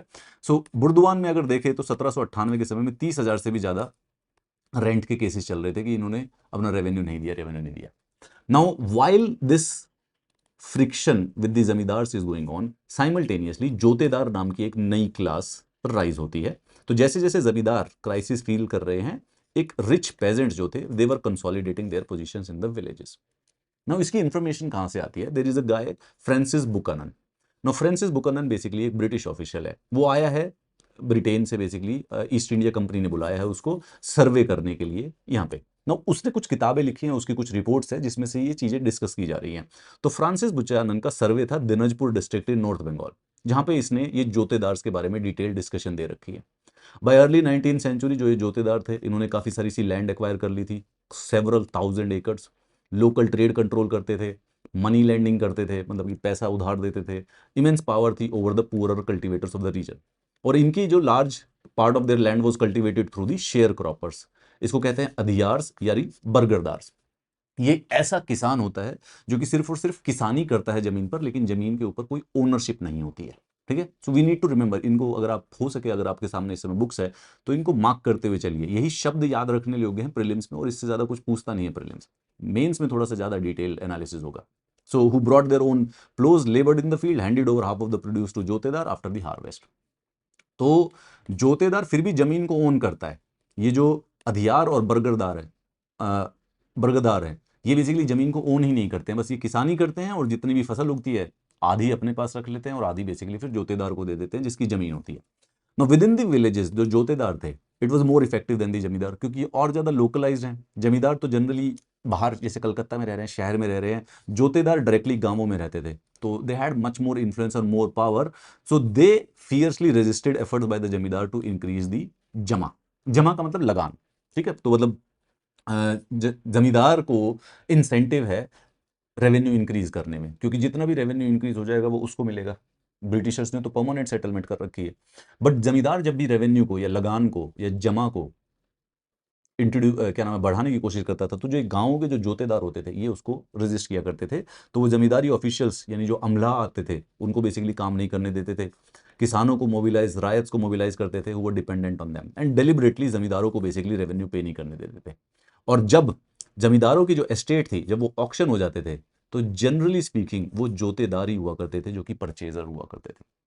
सो वो अभी हम 1798 की जो कहानी देख रहे थे कि जब बुर्दवान के राजा की, बुर्दवान के जमींदार की जमीन को ऑक्शन किया जा रहा था, who were the people who were buying, there were obviously 95% of that was fictitious. तो जमींदार राजा वो बुर्दवान के ही लोग बेसिकली उसको खरीदने लग रहे हैं, but who else is buying? तो ये जोतेदार जो हैं वो एक प्रकार से अपने आप को जमींदार बनाने की कोशिश कर रहे हैं। द जोतेदार सबसे ज्यादा नॉर्थ बंगाल में पावरफुल थे, बाकी और जगह पर भी बन रहे हैं। कई जगहों पर इनको हवलोदार्स कहते हैं, elsewhere they are called as the gantidars और द मंडल्स। इनका राइज जो था वो जमींदारी अथॉरिटी को वीक करता है। ये एक बहुत ही सिंपल सा प्रीलिम्स का क्वेश्चन है, इसको प्लीज एक बार आप अपना मार्क कर लीजिए। This is what we actually have to do, कि ये जोतेदार, हवलोदार्स, गंतीदार और मंडल, ये चारों के चारों शब्द एक ही चीज को दिए हैं। नॉर्थ बंगाल में उनको जोतेदार कहा जा रहा है, बंगाल के दूसरे रीजन में उनको हवलोदार्स, गंतीदार और मंडल कहा जाता है। Is the same thing, basically rich farmer, rich peasant of a village, of a Bengal village. These are the Jotedars, Howlodars, and the Gantidars or the Mandals. ठीक है, चलिए, this map actually basically just gives you a very good explanation. ये East India company है, okay, this is the East India company है। East India company जमींदारों को basically contract देने की कोशिश करती है। कॉन्ट्रैक्ट जनरली इनका काम यह है कि रायत से सीधा सीधा कलेक्ट कर ले, लेकिन रायत में जो बड़े जोतेदार हैं, जो रिच रायट से, जो कि गांव में ही रहते हैं, उनका भी काफी ज्यादा मेजर इन्फ्लुएंस है। दे डोंट वांट टू पे रेवेन्यू एज मच एज, और रेवेन्यू जब जमींदार बढ़ाने की कोशिश करते हैं तो ये रेजिस्ट भी करते हैं। रादर क्योंकि इनको पता है कि इनकी जो एस्टेट है, इनकी जो जायदाद है, उस पर ऑक्शन किया जा सकता है, तो जरूरत पड़ने पर ये जोतेदार उसी ऑक्शन में जाके खुद जमींदार बनने की कोशिश कर रहे हैं। जो ये जोतेदार है ये अपने नीचे अंडर रायट, मतलब कि वो जो पेजेंट जो कि जमीन ओन नहीं करता लेकिन किसानी करता है, ये जो बड़ा कोई रायत है इसके अंडर रायट होते हैं, मतलब कि द पर्सन होगी पेजेंट जिसको कहा जाता है, जो कि जमीन को ओन नहीं करता लेकिन उसके ऊपर किसानी करता है। तो जो फसल होती है उसको आधी ले लेता है और आधी बेसिकली जिसकी जमीन होती है उसको दे देता है, kind of. So zamindars were responsible for paying revenue to the company and distributing the revenue demand. जमा, ये बिल्कुल लगान जिसको कहते हैं ना, lagaan, revenue, jama, these are all the three words. हर एक विलेज के रायत, बड़े छोटे कितने भी थे, जमींदारों को करते थे। और जो ये जोतेदार होते थे, एक गांव के बड़े किसान होते थे, ये उन छोटे किसानों को लोन भी दिया करते थे और जरूरत पड़ने पर उनको सामान भी बेच देते थे। रायट्स कल्टिवेटेड सम लैंड, कुछ खुद कर लेते थे, कुछ बेसिकली और ज्यादा गरीब आदमियों को दे देते थे। Under ryots paid rent to the ryot, ये जो नीचे वाले थे ये इनको और रेंट दे देते थे। This is how it used to go. Now let's talk about the jotedars of the Dinajpur. तो जोतेदार्स की जो कहानी है, how we understand is that, कि ये जो बुकानन था इसने बेसिकली अपनी किताबों में ये चीजें लिखी हुई हैं। Describe the ways in jotedars of the Dinajpur North Bengal resisted the discipline by the zamindar. तो ये यहाँ पर एक्सप्लेनेशन की रखी है कि कैसे जोतेदार जो कि बड़ी बड़ी लैंड्स को कल्टीवेट करते हैं, they no zamindar have no power over them, उनको पता है कि जमींदार सिर्फ कॉन्ट्रेक्चुअल एम्प्लॉय है ब्रिटिशर्स का, उनके पास कोई पावर तो नहीं है। दे पे few rupees on the account of their revenue and fall balanced almost every किस्त, बाकी सारी की सारी इंस्टॉलमेंट फेल कर देते हैं। नेवरदलेस, नाउ उसके बाद ऐसा नहीं है कि जमींदार की जिनकी अथॉरिटी चैलेंज होगी उनको वो रेजिस्ट नहीं करेंगे। The authority of the zamindars in rural India didn't collapse दो, डिस्पाइट दीज थिंग्स हैपनिंग। ये हाई रेवेन्यू डिमांड आती थी, उनकी एस्टेट जो थी पॉसिबली ऑक्शन हो जाती थी, बट उसके बावजूद भी उन्होंने एक इंपॉर्टेंट लूप होल निकाल लिया। What was that loophole? सबसे पहले fictitious sale was one strategy. Raja of Burdwan ने for example first transferred some of his zamindari to his mother. और ब्रिटिशर्स के परमानेंट सेटलमेंट के रूल में ये था कि कंपनी ने कहा था कि property of the women would not be taken over. ठीक है, तो चलो माँ के पास जो जो ट्रांसफर कर दिया वो तो उसको तो लिया ही नहीं जाएगा। Then as a second move his agents manipulated the auction. जो रेवेन्यू डिमांड थी कंपनी की, इट वाज डेलिबरेटली विदहेल्ड, जान के वो पैसा नहीं देते थे, अनपेड बैलेंसेस होते रहते थे, और जब एस्टेट ऑक्शन होने लगता था तो खुद जमींदार के ही लोग जो है उस प्रॉपर्टी को खरीद लेते थे। सब्सिक्वेंटली फिर दोबारा से the same thing, they refuse to pay the purchase money. तो वहां पर जाकर बोली लगाई और उन्होंने काफी हाई ऑक्शन की बोली लगा दी, लेकिन जब बोली लगाने का पैसा देने की बात आई तो फिर वो परचेज मनी देने से कर दिया। The estate has to be resold again, once again it was bought by the zamindar agent, किसी और तीसरे आदमी को लगा दिया, and again the purchase money was not paid. So cycle बनती गई। तो ऑक्शन को डिफीट करने का इन्होंने तरीका सोच रखा था कि ऑक्शन में जाएंगे, कितनी बड़ी ऑक्शन बोल दो, पैसे नहीं पे करेंगे, बाद में फिर से अगले हफ्ते, फिर अगले महीने फिर से ऑक्शन करवा देंगे, and they continue doing it. तो इसको जब तक ये करते रहे तो गवर्नमेंट फाइनली एग्जॉस्ट होके at last the estate was sold at a low price back to the zamindar. तो लास्ट में फिर जाके ब्रिटिशर्स तंग आके बोलते थे कि यार तुम ही लोग खत्म करो इसको, जल्दी से काम करो, पर कुछ तो रेवेन्यू है जीवन में। तो जमींदार कभी भी जो फुल रेवेन्यू डिमांड था उसको पे ही नहीं करता था। सो परमानेंट सेटलमेंट का एक फंडामेंटल लूप होल निकाल लिया था बंगाल के जमींदारों ने। Even if we don't pay the revenue, तुम ऑक्शन करके दोगे किसको? Will buy it again. Auction करने के बाद हम तुम्हें फिर नहीं पे करेंगे, तुम फिर क्या करोगे? फिर कर लो auction, will buy it again. Local power और लोकल इन्फ्लुएंस का ये तो फायदा होगा ही होगा। So such transaction happened on a grand scale. तो 1793 से लेके 1801 तक बंगाल के अंदर और स्पेसिफिकली बुर्दवान के अंदर बेनामी परचेजेस हुए थे, collectively yielded as much as 30 lakhs of the total sales at the auctions. Primarily बहुत सारी सी फिक्शिशियस होती रहती थी। इसके साथ और भी कई सारे तरीके थे। सबसे पहले, जब जमींदारी कोई बाहर का आदमी खरीदता था, when people from outside the zamindari bot N estate, वो पोजेशन नहीं ले पाते थे। क्यों? क्योंकि जो ये राजा हुआ करते थे इनके होते थे लठियाल, literally the people who basically carries the lath, लाठी जो रखते थे। Guys, do you happen to know about Koko a little bit? Koko का पूरा नाम पता है क्या है? Koko Lathwal. I am not kidding about it, this is serious. So my Koko full name is Koko Lathwal. And in the history book basically, जैसे किसी ने सपोज करो ऑक्शन करके खरीद ही लिया, ठीक है, okay, somebody bought it from the auction. तो वो जो नया जो बाहर का जो आदमी होगा, गांव का बाहर का आया, कहीं से और से आया हुआ है तो जो ये जमींदारों के एजेंट्स थे वो लठियाल जिनको कहते हैं उनको अटैक कर देते थे। ठीक है, किसान लोग भी बेसिकली उनकी आउटसाइडर्स की एंट्री नहीं करते। भाई किसान लोग भी ना, जो जमींदार थे इनको मतलब प्रजा मानते हैं। ये तो आपने आजकल नोटिस किया होगा, the people who are in power and who have been traditionally in power, generally speaking the society does not like let go of them immediately and very easily. Mughal power देश पे 200 साल तक रूल करती रही थी। Even during the British rule they continued ruling, kind of rulers, kind of legitimacy थी उनकी at least 150 साल तक, राइट?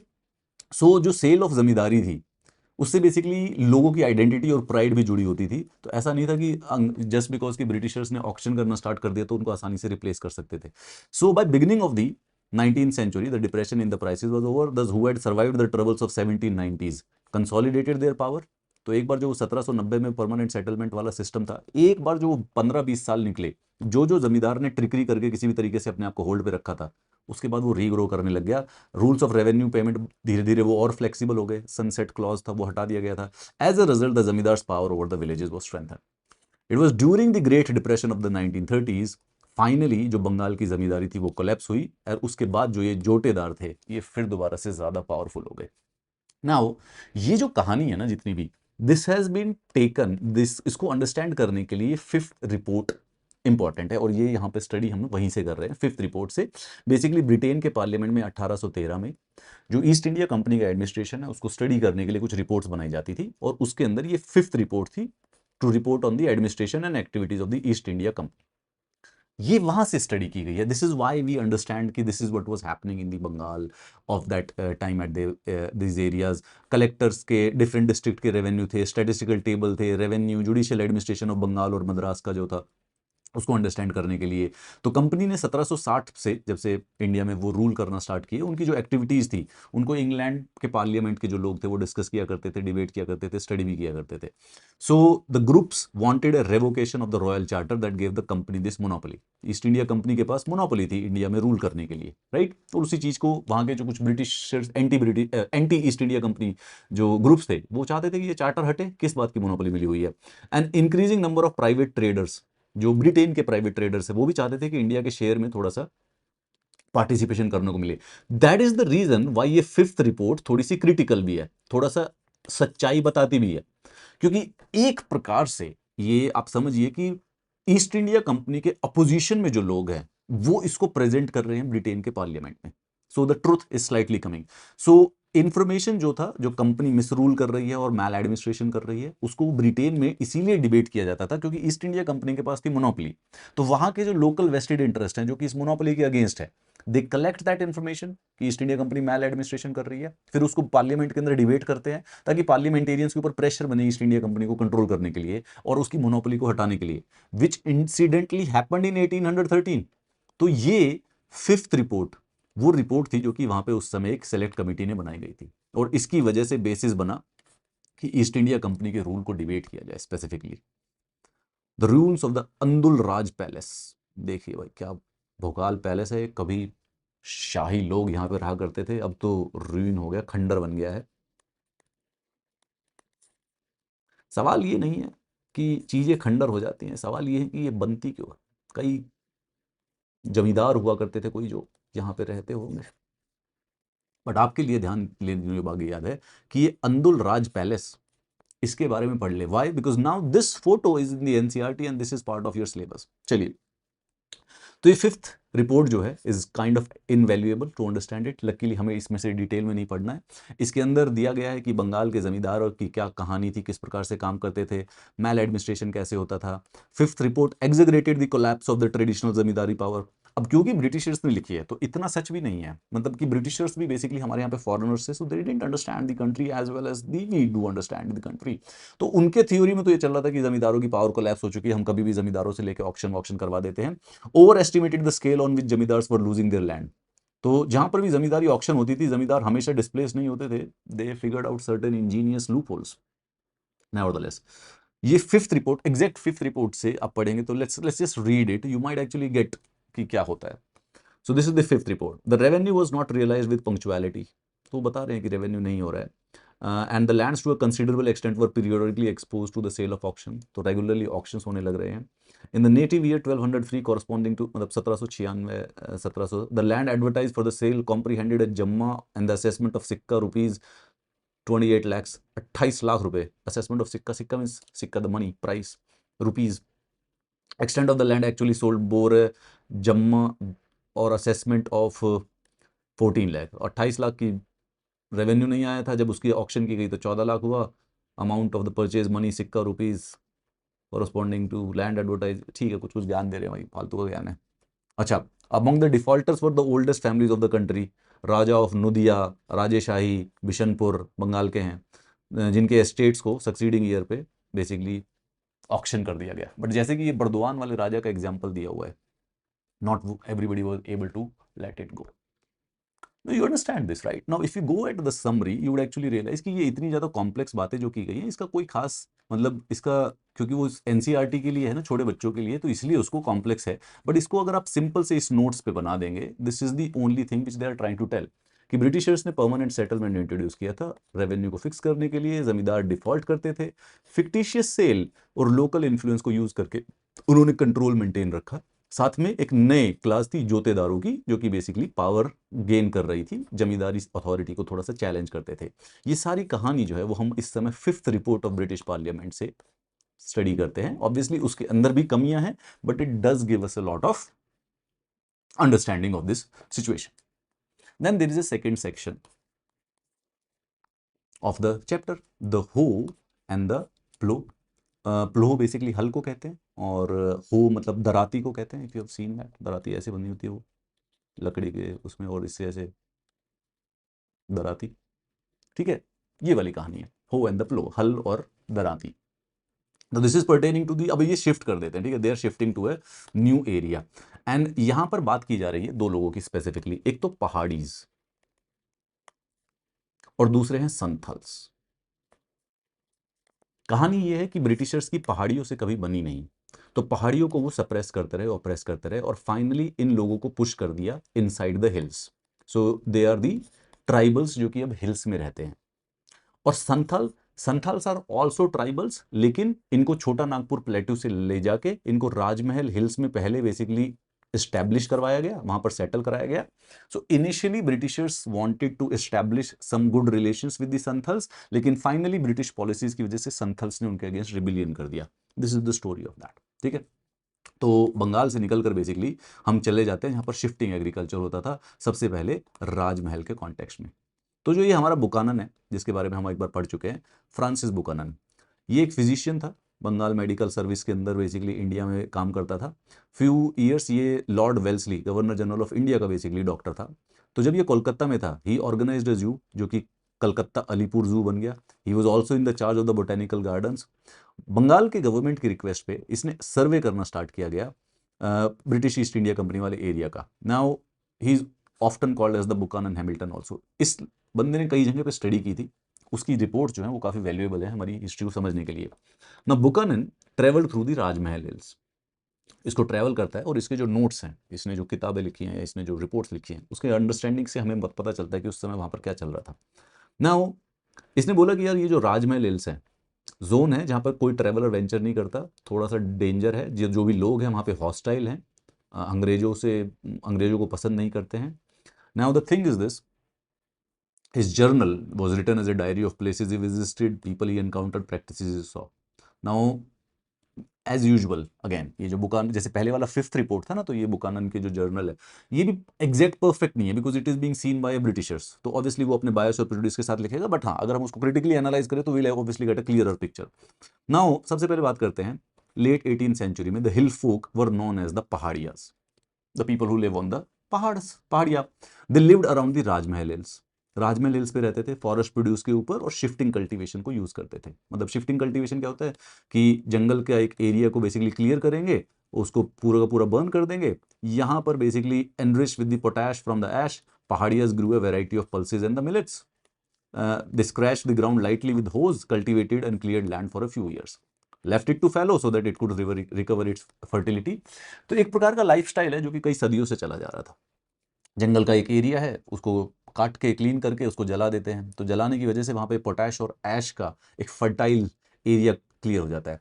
तो 1-2 साल उसको वहाँ पर किसानी कर लेते हैं, उसको एग्रीकल्चर कर लेते हैं, फिर उसके बाद शिफ्ट कर जाएंगे कहीं दूसरे एरिया में। ऐसे कर करके 4-5, मतलब ये वाला जो एरिया जो है यहाँ पर किसानी की थी, इस पे नंबर आएगा 10-15 साल के बाद। बट इस प्रकार से this is the life style they use to live, जो पहाड़ी लोग हैं ना। फ्रॉम द फॉरेस्ट, फॉरेस्ट से ये महुआ कलेक्ट करते हैं फूड के लिए, सिल्क कोकून्स, रेजिन कुछ बेच देते हैं गांव वाले के लोगों को, वुड बेच देते थे। Now undergrowth that spread like a mat below the trees and the patches of the grass that covered the lands left fallow provided pasture for the cattle. और जो इनकी कैटल होती थी उनको वहां पर चौराहे चर लेते थे। अब देखो, view of the hill village in the Rajmahal, ये विलियम हॉजिज एक पेंटर है, 1782 में बेसिकली पेंट कर रहा है। विलियम हॉजिज एक ब्रिटिश आर्टिस्ट था जो कि कैप्टन कुक को क्या कहते हैं इसके अकंपनी किया था। ही केम टू इंडिया एंड 1781 में he became the friend of the Augustus Cleveland, जो कि भागलपुर का कलेक्टर था, मतलब कि एक प्रकार से भागलपुर का आईएएस, उसका ये दोस्त बन गया। तो क्लीवलैंड, ऑगस्टस क्लीवलैंड को इसने बुलाया, तो ये जंगल महल और राजमहल हिल्स ये साथ साथ में है, वहां पर गया और इसने ही painted set of aquatints. भाई एक्वा टिंट्स क्या होते हैं? This is what I'm telling you. This is where the UPSC asks art and culture question. Corinthian pillars क्या होते हैं? एक्वाटिंट क्या होते हैं? दे रखा होगा ये रहा। Aquatint is a picture produced by cutting into a copper sheet with acid and then printing it. तो ये जो है ना, ये एक्वाटिंट है, कॉपर की शीट के ऊपर एसिड पास करने के बाद इसको बनाया गया है। Beautiful man, this look at it, this is actually amazing. Okay, this is, if this doesn't raise your curiosity, I don't think so what will.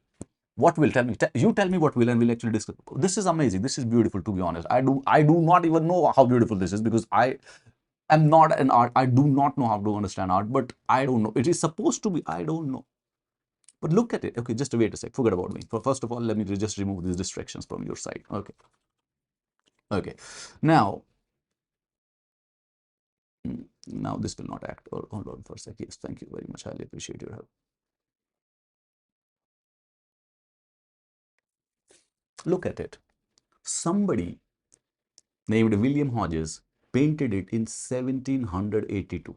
Calculate the, it's been 180 years. And this is a moment जो कि actually में exist करता था. It is good. It's great. Nevertheless, come to this. So ठीक है. Artist in the la la la la la la la la la. In the search of this unknown, Hodges basically went to the Raj Mahal Hills and he found the landscapes, discovered beauty in roughness, irregularity and the variety. ठीक है, चलिए काम की बात पे आते हैं. ये ब्यूटी वाले लोग अंग्रेजों के पास कम थे. At the end of the day everything ends not so well for the Indians in this story. The life of the Paharia. तो पहाड़ियों की लाइफ के बारे में डिस्कस किया है कि देर हंटर्स, शिफ्टिंग कल्टिवेटर्स हैं, फूड गैदरर्स हैं, चारकोल प्रोड्यूसर्स हैं, सिल्कवॉर्म रियरर्स हैं. राइट, अभी अभी जो ऊपर देखा था देखो उसको इन्होंने फ्रेजेस में बदल दिया. It was intimately connected to the forest. जंगल के ऊपर डिपेंडेंट है, जंगलवासी हैं. So they lived in the hutments within the tamarind groves and rested in the shade of the mango trees. इमली के बाग में रहते थे, आम के बागों में रहा करते थे. They considered the entire region as the land and the basis of their identity as well as the survival. ये वाली फोटो क्या है? A view of the jungle territory. ये विलियम हॉजेस नाम का पेंटर. देखो यार भाई, देखो लड़का जो भी कर रहा है, ये एक्वा टिंट जो करता है बड़ा अच्छा कर रहा है, जैसा भी कर रहा है. I'm happy to see it. You can see the forested low hills and the rocky upper ranges, nowhere actually above 2000 feet. By centering the hills and viewing them from below, Hodges emphasizes their inaccessibility. तो कभी कभी क्या होता है कि जब हम painting को देखते हैं, we are unable to understand what does it mean. Well, कभी कभी एक्सप्लेनेशन जो है, मुझे तो देखो देख के तो समझ में नहीं आता, बट अब ये बोल रहे हैं एनसीईआरटी वाले, तो हो सकता है. तो hills have been painted from the below because it shows the inaccessibility of those hills. Already, not bad, eh? Not bad. ठीक है. You get the context, right? We are trying to understand कि राजमहल hills में क्या हुआ. What did the Britishers do? Well, the thing was that कि वहाँ पर जो पहाड़ी लोग होते थे, उनके साथ सिंपल था. They used to depend. Their life was intertwined with the forest, and they have been living like that since several thousand years. 2-3-4 हजार साल से उनकी सारी की सारी जनरेशन यही कर रहे थे. But then a foreign power, Britishers basically entered the scene. Now, with their base in the hills, जो पहाड़ियाँ थे वो regularly रेडिड द प्लेन्स, जहां पर एग्रीकल्चरिस्ट रहते थे. ठीक है, ये उनके सर्वाइवल के लिए जरूरी था, क्योंकि कभी कभी भाई वो जिस प्रकार का जीवन यापन कर रहे थे, स्कार्सिटी वाले साल भी जाते थे, and it was means of negotiating political relations. तो प्लेन्स के जो जमींदार थे जनरली इन पहाड़ियों को कुछ ना कुछ रेगुलर ट्रिब्यूट देते रहते थे. ठीक है, ट्रेडर्स सिमिलरली इन पहाड़ी लोगों को जो है कुछ अमाउंट पे करते थे ताकि वो परमिशन कर सके. जो पासेस पहाड़ों के बीच में से जो रास्ते जाते थे उनको इनका कंट्रोल था. Once the toll was paid, जो पहाड़ी चीफ होते थे वो ट्रेडर्स को आसानी से जाने दिया करते थे और उन पर लूटपाट नहीं मचती थी. ये नेगोशिएटेड पीस जो थी पहाड़ियों के बीच में, प्लेन्स के जमींदारों के बीच में और प्लेन्स के ट्रेडर्स के बीच में, it was slightly fragile and it finally broke down in the 18th century, जब सेटल्ड एग्रीकल्चर पर both aggressively extended in the eastern India. Britishers जो थे उनकी पॉलिसी, इकोनॉमिक पॉलिसी ऐसी थी कि they encourage the forest clearance, और जमींदार और जो जोतेदार होते थे उन्होंने उन अनकल्टिवेटेड लैंड को राइस फील्ड्स में बदलने की कोशिश की. वो जो हमने अभी बंगाल वाले जमींदार और जोतेदार के बारे में देखा, हाउ डू यू गेन, कैसे इकोनॉमिक प्रोग्रेस कैसे होती है. So to the British extension of the settled agriculture was necessary. वो उनके लिए कोई फायदा ही नहीं है ना शिफ्टिंग एग्रीकल्चर में. दे वांट कि भाई सारे सारे जंगलों को क्लियर करके खेती चलाओ, चावल उगाओ, क्या नाम है, कॉटन उगाओ. That's what the economy is. Raw material बनाने का पर्पस है. So produce crops for the export. एक सेटल्ड ऑर्डर सोसाइटी रहेगी. They also associated forest with the wildness and saw the forest people savage, unruly, primitive and difficult to govern. So they felt कि forest को clear करना जरूरी है agriculture को. Now as settled agriculture जैसे जैसे expand होने लगी, तो जो ये फॉरेस्ट और जो पेस्चर्स का जो ऐसा एरिया था, जो जंगलों वाला एरिया था जहाँ पर जानवर चढ़ते थे, वो थोड़ा सा कम होने लगा. सेटल्ड एग्रीकल्चर के एरिया इंक्रीज हुए, तो ये जो पहाड़ी हैं और जो सेटल्ड यानी गांव वाले जो लोग हैं, इनके बीच में कॉन्फ्लिक्ट ज़्यादा रेगुलर होने लग गए.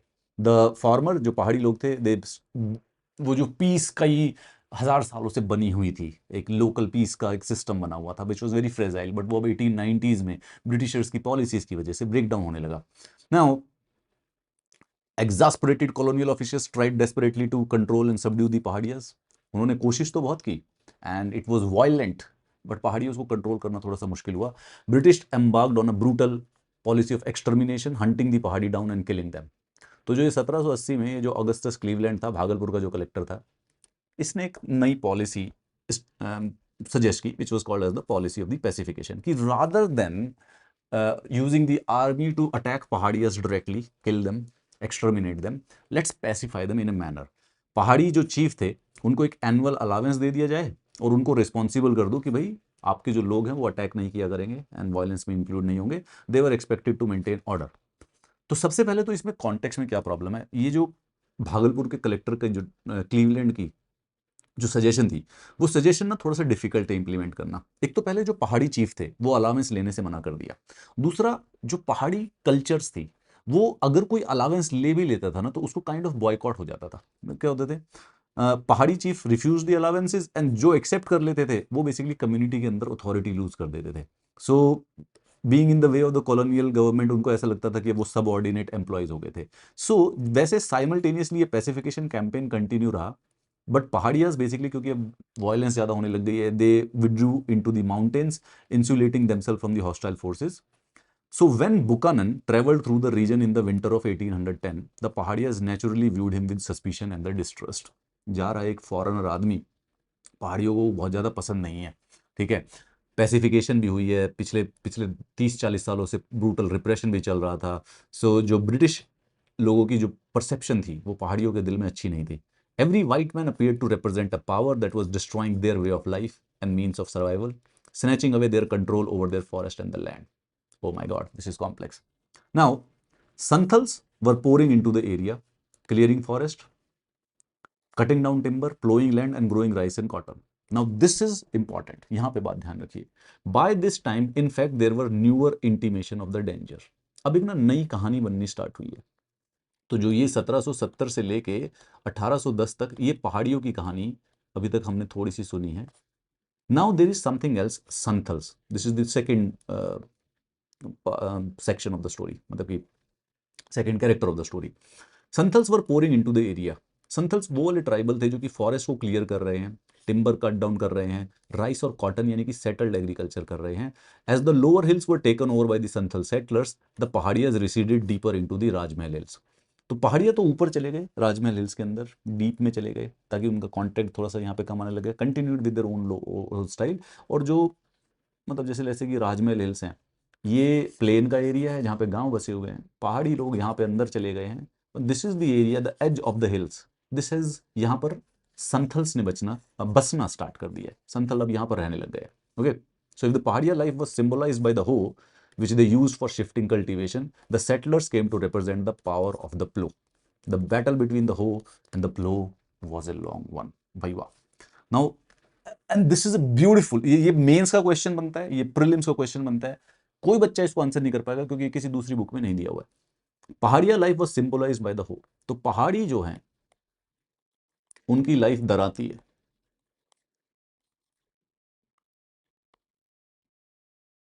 दराती से शो करती है. और उसके बाद जो संथल जो हैं उनकी लाइफ हल से है क्योंकि वो सेटल्ड एग्रीकल्चर है. दराती वो चला रहा है जो कि बेसिकली फॉरेस्ट को क्लियर कर रहा है लेकिन शिफ्टिंग कल्टीवेशन के लिए. सो पहाड़िया लाइफ, तो ये दोनों. तो अब हमें इसका सेक्शन का द हो एंड द प्लो, अब हमें इसके वो जो टाइटल है उसको समझ में आएगा. Hoe is representing to the Paharis, Pahari जो ट्राइबल्स हैं, और plough is referring to the Santhals. And now if you know this connection, ये जब प्रीलिम्स में किसी दिन क्वेश्चन आएगा, you would be happy that you were able to understand.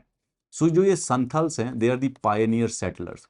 1810 में जब बुचनन ने गंजूरिया पहाड़ को क्रॉस किया, which was the part of the Rajmahal hills, he passed through the rocky country beyond, reached a village. अब एक ओल्ड विलेज था but the land around had been recently clear to extend cultivation.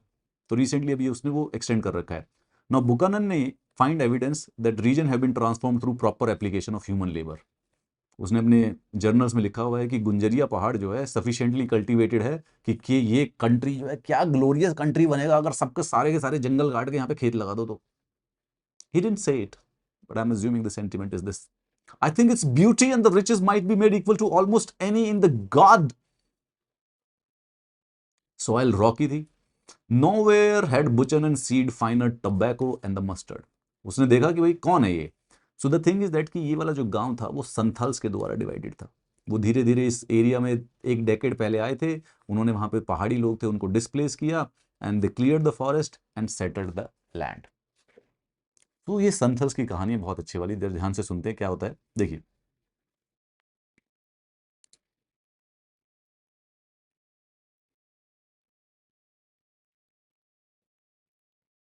एक बार जरा यहाँ पे ध्यान से सुनेंगे.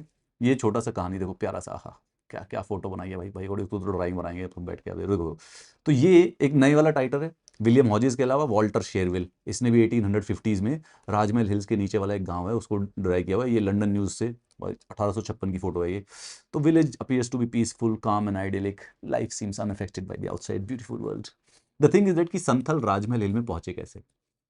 संथल ने बंगाल आना स्टार्ट किया था 1780s में. क्यों? क्योंकि जमींदार जो थे उनको हायर करते थे कल्टीवेशन करने के लिए. एंड ब्रिटिश ऑफिशियल्स उनको बेसिकली जंगल महल्स में सेटल करने के लिए प्रॉम्प्ट किया करते थे. Having failed to subdue the Paharis and transform them into settled agricultures. तो क्योंकि पहाड़ियों के साथ 30-40 सालों में किसी भी प्रकार का कोई एक पैसिफिकेशन नहीं हो पाया, so British basically turn to Santhals. Paharias refuse to cut forest, resisted touching the plough. तो जो पहाड़ी लोग होते थे ना वो हल चलाते थे, क्योंकि हल चलाने का मतलब है सेटल्ड एग्रीकल्चर. फॉरेस्ट को वो बेसिकली काट नहीं सकते थे, वो करते थे शिफ्टिंग एग्रीकल्चर. फॉरेस्ट के ऊपर डिपेंडेंट थे. The Santhals by contrast appear to be the ideal settlers. ये फॉरेस्ट को क्लियर कर देते थे and they use to plough the land with vigour. हल बहुत आसानी से चलाते थे. तो Santhals were given land and persuaded to settle in the foothills of the Rajmahal. तो 1832 में the area of the land was demarcated as the Daman Echo. दामन एको. दामन समझते हो ना. दामन जो होता है लाइक गर्ल कुछ एक क्लोथ्स को दामन कहते हैं. दामन एको मतलब हिल की एज, एज ऑफ हिल्स. तो ये हिल के अंदर नहीं रहते हैं, पहाड़ी इलाकों में नहीं रहते हैं, बट गांवों में भी रहते हैं. हिल की एज पे जो गांव बसा हुआ है वहां पे सेटल्ड एग्रीकल्चर कर रहे हैं. This was declared to be the land of the Santhals. यहाँ ये करेंगे, they will live practise plough agriculture, हल वाली यानी सेटल्ड एग्रीकल्चर करेंगे और सेटल हो जाएंगे. सो लैंड ग्रांट दे दिया गया. At least 1/10 of the area to be cleared and cultivated within the first 10 years. सर पूरा का पूरा एरिया है. दामिने को नाम से संथल्स के लिए एक एरिया इस्टेब्लिश करवा दिया है. बहुत 10 साल के अंदर अंदर ये पूरा का पूरा एरिया 10% क्लियर करके यहाँ पे खेत बना लो. This was the game. The territory was surveyed and the map enclosed with the boundary pillars. It was separated from the both the world of the settled agricultures and the Paharis of the hills. So गांव वाले जो area है वो अलग हो गया, जमींदारों वाला एरिया. पहाड़ियों वाला एरिया जो पहाड़ लोगों वाला वो अलग एरिया हो गया. और ये एज पे बीच में इनके एक नया गांव बन गया, नया रीजन बन गया, Damin-i-koh. After the demarcation of Damin-i-koh Santhal expand करने लगे रीजनली. 40 संथल विलेज बन गए थे यहाँ पे 1838 तक. और 1851 तक 1500 संथल्स के गांव हुआ करते थे. ओवर द सेम पीरियड उनकी पॉपुलेशन कम से कम नहीं तो 82,000 हो गई थी. तो धीरे धीरे कंपनी ऑफर्स मतलब this was a successful strategy जो कि बेसिकली ईस्ट इंडिया कंपनी ने फॉलो की थी. Now Santhal myths and the songs of 19th century, अगर हम बताया नहीं है यहाँ पे लेकिन अगर हम स्टडी करें तो as if that has a long history of travel. They represent the Santhal past as one of the continuous mobility. Santhals का जो पुराना इतिहास है 500 1000 1500 साल पहले जो पुराने उनके फोक सॉन्ग्स हैं उसमें बताया जाता है कि संथल ट्रैवल कर रहे हैं, कंटिन्यूअसली ट्रैवल मोबिलिटी की है. तो ये finally a tireless search for a place to settle here the Damin-i-Koh their journey seem to have come to an end. तो फाइनली वो 1000-2000 साल का जो ट्रैवल था संथल्स का, लंबा ट्रैवल उनके मिथिकल सॉन्ग्स में जो है कि they have been moving along the world, along the land for several thousand years, that finally comes and settled as the promised land of the Damanako. This is making a very good movie. So when the Santhals settled on the peripheries of the Rajmahal Hills, पहाड़ियाँ basically resist करने लगे, but ultimately they went into deeper in the hill. Restricted from moving down to the lower hills and valleys, they were confined to the interior, more barren in the rocky upper hills. जिसकी वजह से वो और भी ज़्यादा impoverish हो गए. Now ये इसका मतलब पहाड़ी जो है वो पर्टिकुलरली वल्नरेबल ट्राइबल ग्रुप्स में बदल जाएंगे over the period of the next 200 years. क्योंकि systematically they have been assigned to those hilly areas जो कि बहुत ज़्यादा ड्राई हैं और रॉकी हैं. सो एक प्रकार से they will become more impoverished over the years. Shifting agriculture depended on the ability to move. Shifting agriculture का मतलब है यार हमें हर साल बेसिकली जमीन को बदलना है. नाउ जैसे जैसे वो अब वो नहीं कर पा रहे हैं, so Paharias could not effectively sustain their mode of cultivation. ठीक है. और जब धीरे धीरे वहां के गांव खत्म होने लग गए, तो वहां के जो हंटर्स, सॉरी वहां के जंगल खत्म होने लग गए, तो वहां के हंटर्स को भी प्रॉब्लम आने लग गए. नाउ सिमिलरली संथल जो थे, इनके भी जीवन में बहुत मेजर बदलाव आता है. By contrast, they gave up the earlier life of mobility and settled down, cultivating a range of commercial crops for the market and dealing with the traders and the money lenders. The Santhals, however, soon found, अब देखो अभी तक तो सब कुछ सही चल रहा था. सीम्स लाइक 1850s तक everything is cool. Britishers are supporting Santhals. Santhals को बेसिकली अपना शिफ्टिंग कल्टीवेशन करके उनकी पॉपुलेशन ग्रो हो रही है और उनके नए गांव बन रहे हैं. पूरा का पूरा जो दामन कोह नाम का एरिया है, that has become a Santhal area. The thing was that कि अंग्रेज होते हैं. ठीक है. The land they brought under the cultivation was धीरे धीरे उनके हाथों से स्लिप होने लगी, क्योंकि अंग्रेजों ने वहां पर हैवी टैक्सेस लगाना स्टार्ट कर दिए. And the Santhals had cleared money lenders were charging them high rates of interest, taking over the land. जब डेट नहीं होते थे, zamindar were asserting control over the Damin area. ये क्या है भाई? डीकू. डीकू कौन होता है? अब जैसे जैसे संथल एक अपनी नोमैडिक लाइफ को छोड़ के सेटल्ड एग्रीकल्चरिस्ट बने, तो जो वहाँ पर जो नॉर्मल गांवों का जो सिस्टम होता है, जिसमें एक साहूकार होता है जो कि मनी देता है लैंड करने के लिए, दोज स्टार्टेड इंक्रीजिंग. ब्रिटिशर्स जो थे रेवेन्यू की डिमांड दी थी, टैक्सेस की जो डिमांड थी वो इंक्रीज होने लगी. तो धीरे धीरे जो इनके पास लैंड आई थी, अब इनके ऊपर प्रेशर आने लग गया. Those people started going under debt. तो जिनको ये मनी लेंडर्स को डीकू कहते हैं, या फिर फॉरेनर को डीकू कहते हैं, Santhal. In 1850s Santhal felt कि the time had come to rebel against the zamindar, money lenders and the colonial state. अपने लिए अपनी एक अलग जमीन बनाने के लिए, अपनी एक जगह बनाने के लिए हमें इनके अगेंस्ट रिबेल करना पड़ेगा. The pressure has gone and finally the Santhal revolt 1855 and 56. ये जो संथाल थे, Sidhu Manjhi is a leader of the Santhal rebellion. उन्होंने ब्रिटिशर्स और कॉलोनियल स्टेट के अगेंस्ट और जो लोकल मनी लेंडर और जो साहूकार थे उनके अगेंस्ट रिवोल्ट कर दिया. ये रिवोल्ट के बाद the Santhal Pargana was created, carving out 5500 square miles from the district of the Bhagalpur and Birbhum. तब बेसिकली ब्रिटिशर्स ने इस रिवोल्ट को सप्रेस करने के बाद एक अलग से एक एडमिनिस्ट्रेटिव यूनिट बनाई, जिसको संथाल परगना कहते हैं, भागलपुर और बीरभूम डिस्ट्रिक्ट में से कलेक्ट करके. This colonial state hope that कि ये नई टेरिटरी बना के संथाल्स के लिए imposing some special law within it, Santhals could be consolidated. ये पर्पस था कि इस रिवोल्ट को तो बेसिकली एक बार सप्रेस कर दीजिए. Santhals fight the sipahis of the British Raj 1856 में. लंदन न्यूज क्या पुरानी कहानी लाए हैं. रिबिलियन ने ब्रिटिश परसेप्शन चेंज कर दी संथाल्स की. अभी तक तो वो 1790 से तो काइंड ऑफ ब्रिटिश फेवर में थे उनके, बट विलेजेस जो कि earlier seemed calmed and peaceful, अब वो थोड़े से वायलेंट और सैवेज हो गए थे. सो ब्रिटिशर्स अब बेसिकली डायरेक्ट कॉन्ट्रास्ट में रहते हैं संथाल्स के. देखो ये वाला एक एग्जांपल देखिए, इसको पढ़ते हैं. Burning of the Santhal village. Rebellion को जब क्रश कर दिया गया तो रीजन को सर्च किया गया था, सब सस्पेक्ट्स को पिक किया गया, जितने भी विलेजेस थे उनको आग लगा दी गई थी. Images of the burning villages were shown to the public in England as a might of the empire, their ability to crush rebellion. Now this is not very much visible, but देखो यहाँ पे ये अंग्रेज soldiers खड़े हुए हैं. ये जो संथाल्स हैं, यहाँ पे इनको बाहर निकाल दिया गया है गाँव वासियों को. पीछे जो है यहाँ पर आग लगा दी पूरे के पूरे गाँव को. This is the village, they are completely burning. Look at it, this is the important picture. एक बार देखिए, संथाल जब 1855 और 1856 में जो संथाल गांव के लोग थे, उन्होंने जहां पर भी वो ब्रिटिशर्स को देखते थे उनके ऊपर अटैक कर दिया. जो मनी लेंडर्स थे उनके ऊपर अटैक कर दिया, तो इसको सप्रेस किया गया ब्रिटिश आर्मी के द्वारा.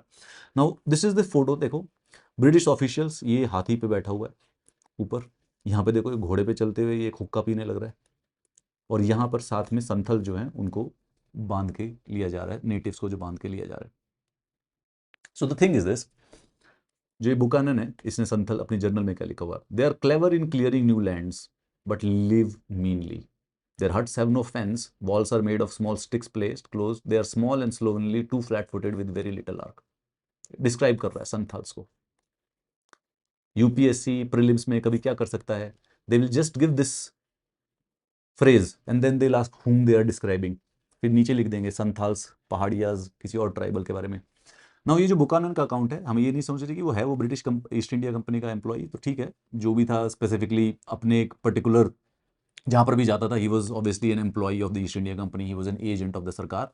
As the company consolidated its power, it looked for the natural resources, it surveyed landscapes, revenue sources, organised ये discoveries, geologist, geographers, botanist, medical man. तो बुचनन भी बेसिकली इसीलिए उन्होंने एम्प्लॉय किया था ईस्ट इंडिया कंपनी ने. ईस्ट इंडिया कंपनी वो ये सब कुछ, सब जो जियोलॉजिस्ट है, बोटेनिकल गार्डन्स है, सर्वेयर्स है, ये स्टोरीज हैं, ये सब इसलिए करवाती थी क्योंकि they wanted to grow, progress के लिए, डेवलपमेंट के लिए, रेवेन्यू को इंक्रीज करने के लिए. सो या दैट इज इट. बाकी कुछ नहीं है, फालतू बातें और कुछ नहीं है. Buchanan journal is packed with observation, blah blah blah. या that is it.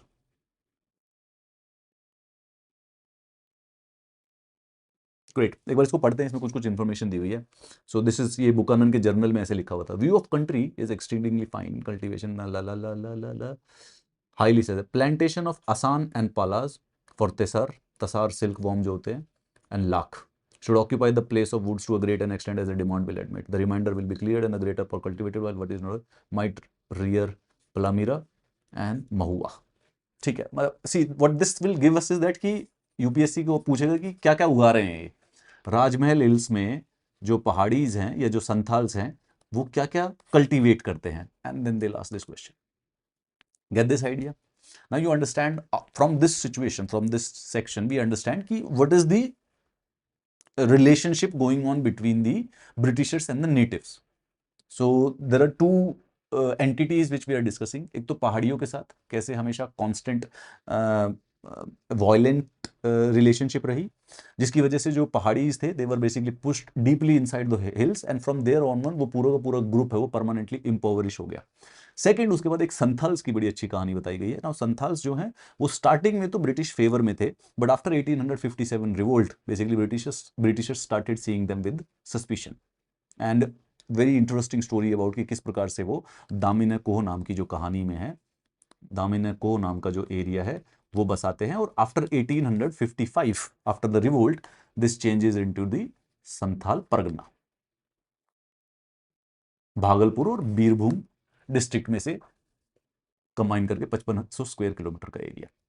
This is it. And then there is the third one, the revolt in the countryside of the Bombay Deccan. Bombay Deccan का मतलब देखो, जैसे मैंने भी बताया था कि ये हमारा भारत है, तो यहाँ पे हमारा वेस्टर्न घाट्स है, ठीक है. तो ये वाला जो एरिया है, जो कोस्टल एरिया की तरफ, इसकी जगह ये जो एरिया होता है बॉम्बे डेकन इसको कहते हैं, बॉम्बे दक्षिण वाला. ग्रेट. अब यहाँ पे हम ये वाली कहानी देख लेते हैं. अगेन सारे के सारे जो नाम इसके अंदर दिए हुए हैं, जो भी एक्चुअली में हिस्टोरिकल टर्म्स है, आपको अलग से निकालने की जरूरत नहीं है, वो मैं समरी में दे ही दूंगा सारे के सारे. Okay, let's go, let's see what happens in the Bombay Deccan. अब सबसे पहले फिफ्थ कमीशन की रिपोर्ट है, दूसरा बुकानन के जर्नल्स हैं, and the third one is the Deccan riot commission. एक डेक्कन रायट कमीशन की रिपोर्ट थी 1878 की. Now this revolt happened in 1875. तो ये ऐसे over the period of 100 years के 3 इवेंट्स को डिस्कस कर रहा है chapter. Now coming to the Bombay Deccan. अब देखो, हमने peasants of zamindars of colonial Bengal पढ़ लिए हैं, पहाड़ी और संथाल ऑफ राजमहल हिल पढ़ लिए हैं. Now let's go to the western India, जहाँ पे हम बॉम्बे डेकन को बेसिकली एक्सप्लोर करते हैं. Now one way of exploring is through a peasant revolt. ठीक है, किस प्रकार से वहाँ के किसानों ने ब्रिटिश रूल को रेजिस्ट किया था, रिबिलियन किया था, उसके बारे में डिस्कस करते हैं. Now through the 19th century, 19वीं सदी में 1800 से लेकर 1900 तक पूरे के पूरे देश में बड़े सारे से पेजेंट रिवोल्ट हुए थे. नाउ स्पेसिफिकली एक ऐसा रिवोल्ट हुआ है 1875 में डेक्कन में, उसके बारे में बात करते हैं. तो एक इवेंट जो डिस्कस कर रखा है, the movement began at the Supa. ये पूना डिस्ट्रिक्ट का बेसिकली एक विलेज था, मार्केट सेंटर था, जहां पर शॉपकीपर्स और मनी लेंडर्स रहते थे. तो 12 मई 1875 को रायट्स वहां पर रूरल एरिया के सारे आते हैं, शॉपकीपर्स को अटैक करते हैं. सारे शॉपकीपर्स और साहूकार जो मनी लेंडर्स थे, उनसे वहां के बही खाते, जो कि अकाउंट बुक होती है, उनको मंगाते हैं. और जो डेट बॉन्ड, मतलब कि उन्होंने जो साहूकारों ने जब भी किसानों को कुछ कर्जा देते थे तो उसको साइन करा लेते थे बॉन्ड पे, तो वो सारे के सारे बही खाते और जो वो बॉन्ड थे उनको बर्न कर दिया, उनको जला दिया, दुकानों को जला दिया, दुकानों को लूट लिया, एंड साहूकारों के घरों को भी जला दिया. Now from the Poona the revolt spread to the Ahmednagar also. और 2 महीने तक ये बेसिकली पूरे के पूरे 6500 स्क्वायर किलोमीटर के एरिया के ऊपर इंपैक्ट करता है. 30 से भी ज़्यादा विलेजेस इंपैक्ट होते हैं. हर जगह पैटर्न सेम था, साहूकार को अटैक किया जाता था, जो बही खाते, जो अकाउंट बुक थे उनको जला देते थे, डेट बॉन्ड जो भी कर्जे के जो कागजात थे उनको डिस्ट्रॉय कर दिया जाता था. साहूकार जो थे बेसिकली बहुत सारे गांव छोड़कर चले गए, अपनी प्रॉपर्टी को, बिलोंगिंग्स को छोड़कर. जैसे जैसे रिवोल्ट स्प्रेड हुआ तो ब्रिटिशर्स को लगा कि 1857 वाला जो विद्रोह है वो दोबारा से होने लगा है। तो हर एक गांव के अंदर पुलिस पोस्ट स्टैब्लिश किए गए, ट्रूप्स को बुलाया गया, लोगों को अरेस्ट किया गया, एंड आफ्टर अ वाइल कुछ महीनों बाद फिर दोबारा से इस पूरे के पूरे रिवोल्ट को सप्रेस कर दिया। नाउ लेट्स सी कि क्या करते हैं। नाउ ब्रिटिश रूल जैसे जैसे बंगाल से दूसरे देश में एक्सटेंड, दूसरे पार्ट्स में एक्सटेंड होने लगा, तो अलग अलग पार्ट्स में उन्होंने अलग अलग रेवेन्यू सिस्टम अपनाया। नाउ परमानेंट सेटलमेंट जो है ये सिर्फ और सिर्फ बंगाल के अंदर था। एक तो स्पेसिफिकली बाय द 1810 जो एग्रीकल्चर प्राइसेस थे वो राइज करने लगे, तो ब्रिटिशर्स को परमानेंट सेटल में नुकसान दिखने लग गया। दे रियलाइज कि यार एक बार रेवेन्यू को परमानेंटली सेटल करने का नुकसान हो गया है, क्योंकि अब जैसे जैसे जब राइज होते हैं तो जो एक्स्ट्रा रेवेन्यू होता है we are not able to collect it. Since the revenue demand permanent settlement में फिक्स होती थी, तो जो वो एक्स्ट्रा शेयर होता था उसमें वो क्लेम नहीं कर पाते थे अपने एनहांसमेंट में। सो अपने फाइनेंशियल रिसोर्सेज को एक्सपैंड करने के लिए कॉलोनियल गवर्नमेंट को अब वो लैंड रेवेन्यू को मैक्सिमाइज करने के नए नए तरीके ढूंढने पड़े। So in the territories annexed in the 19th century temporary revenue settlement were made. दूसरा, now when the officials policies were, their thinking was deeply shaped by the economics theories of that time. जो भी economic theory चल रही होती है उससे influence होता है पॉलिसी मेकर्स भी।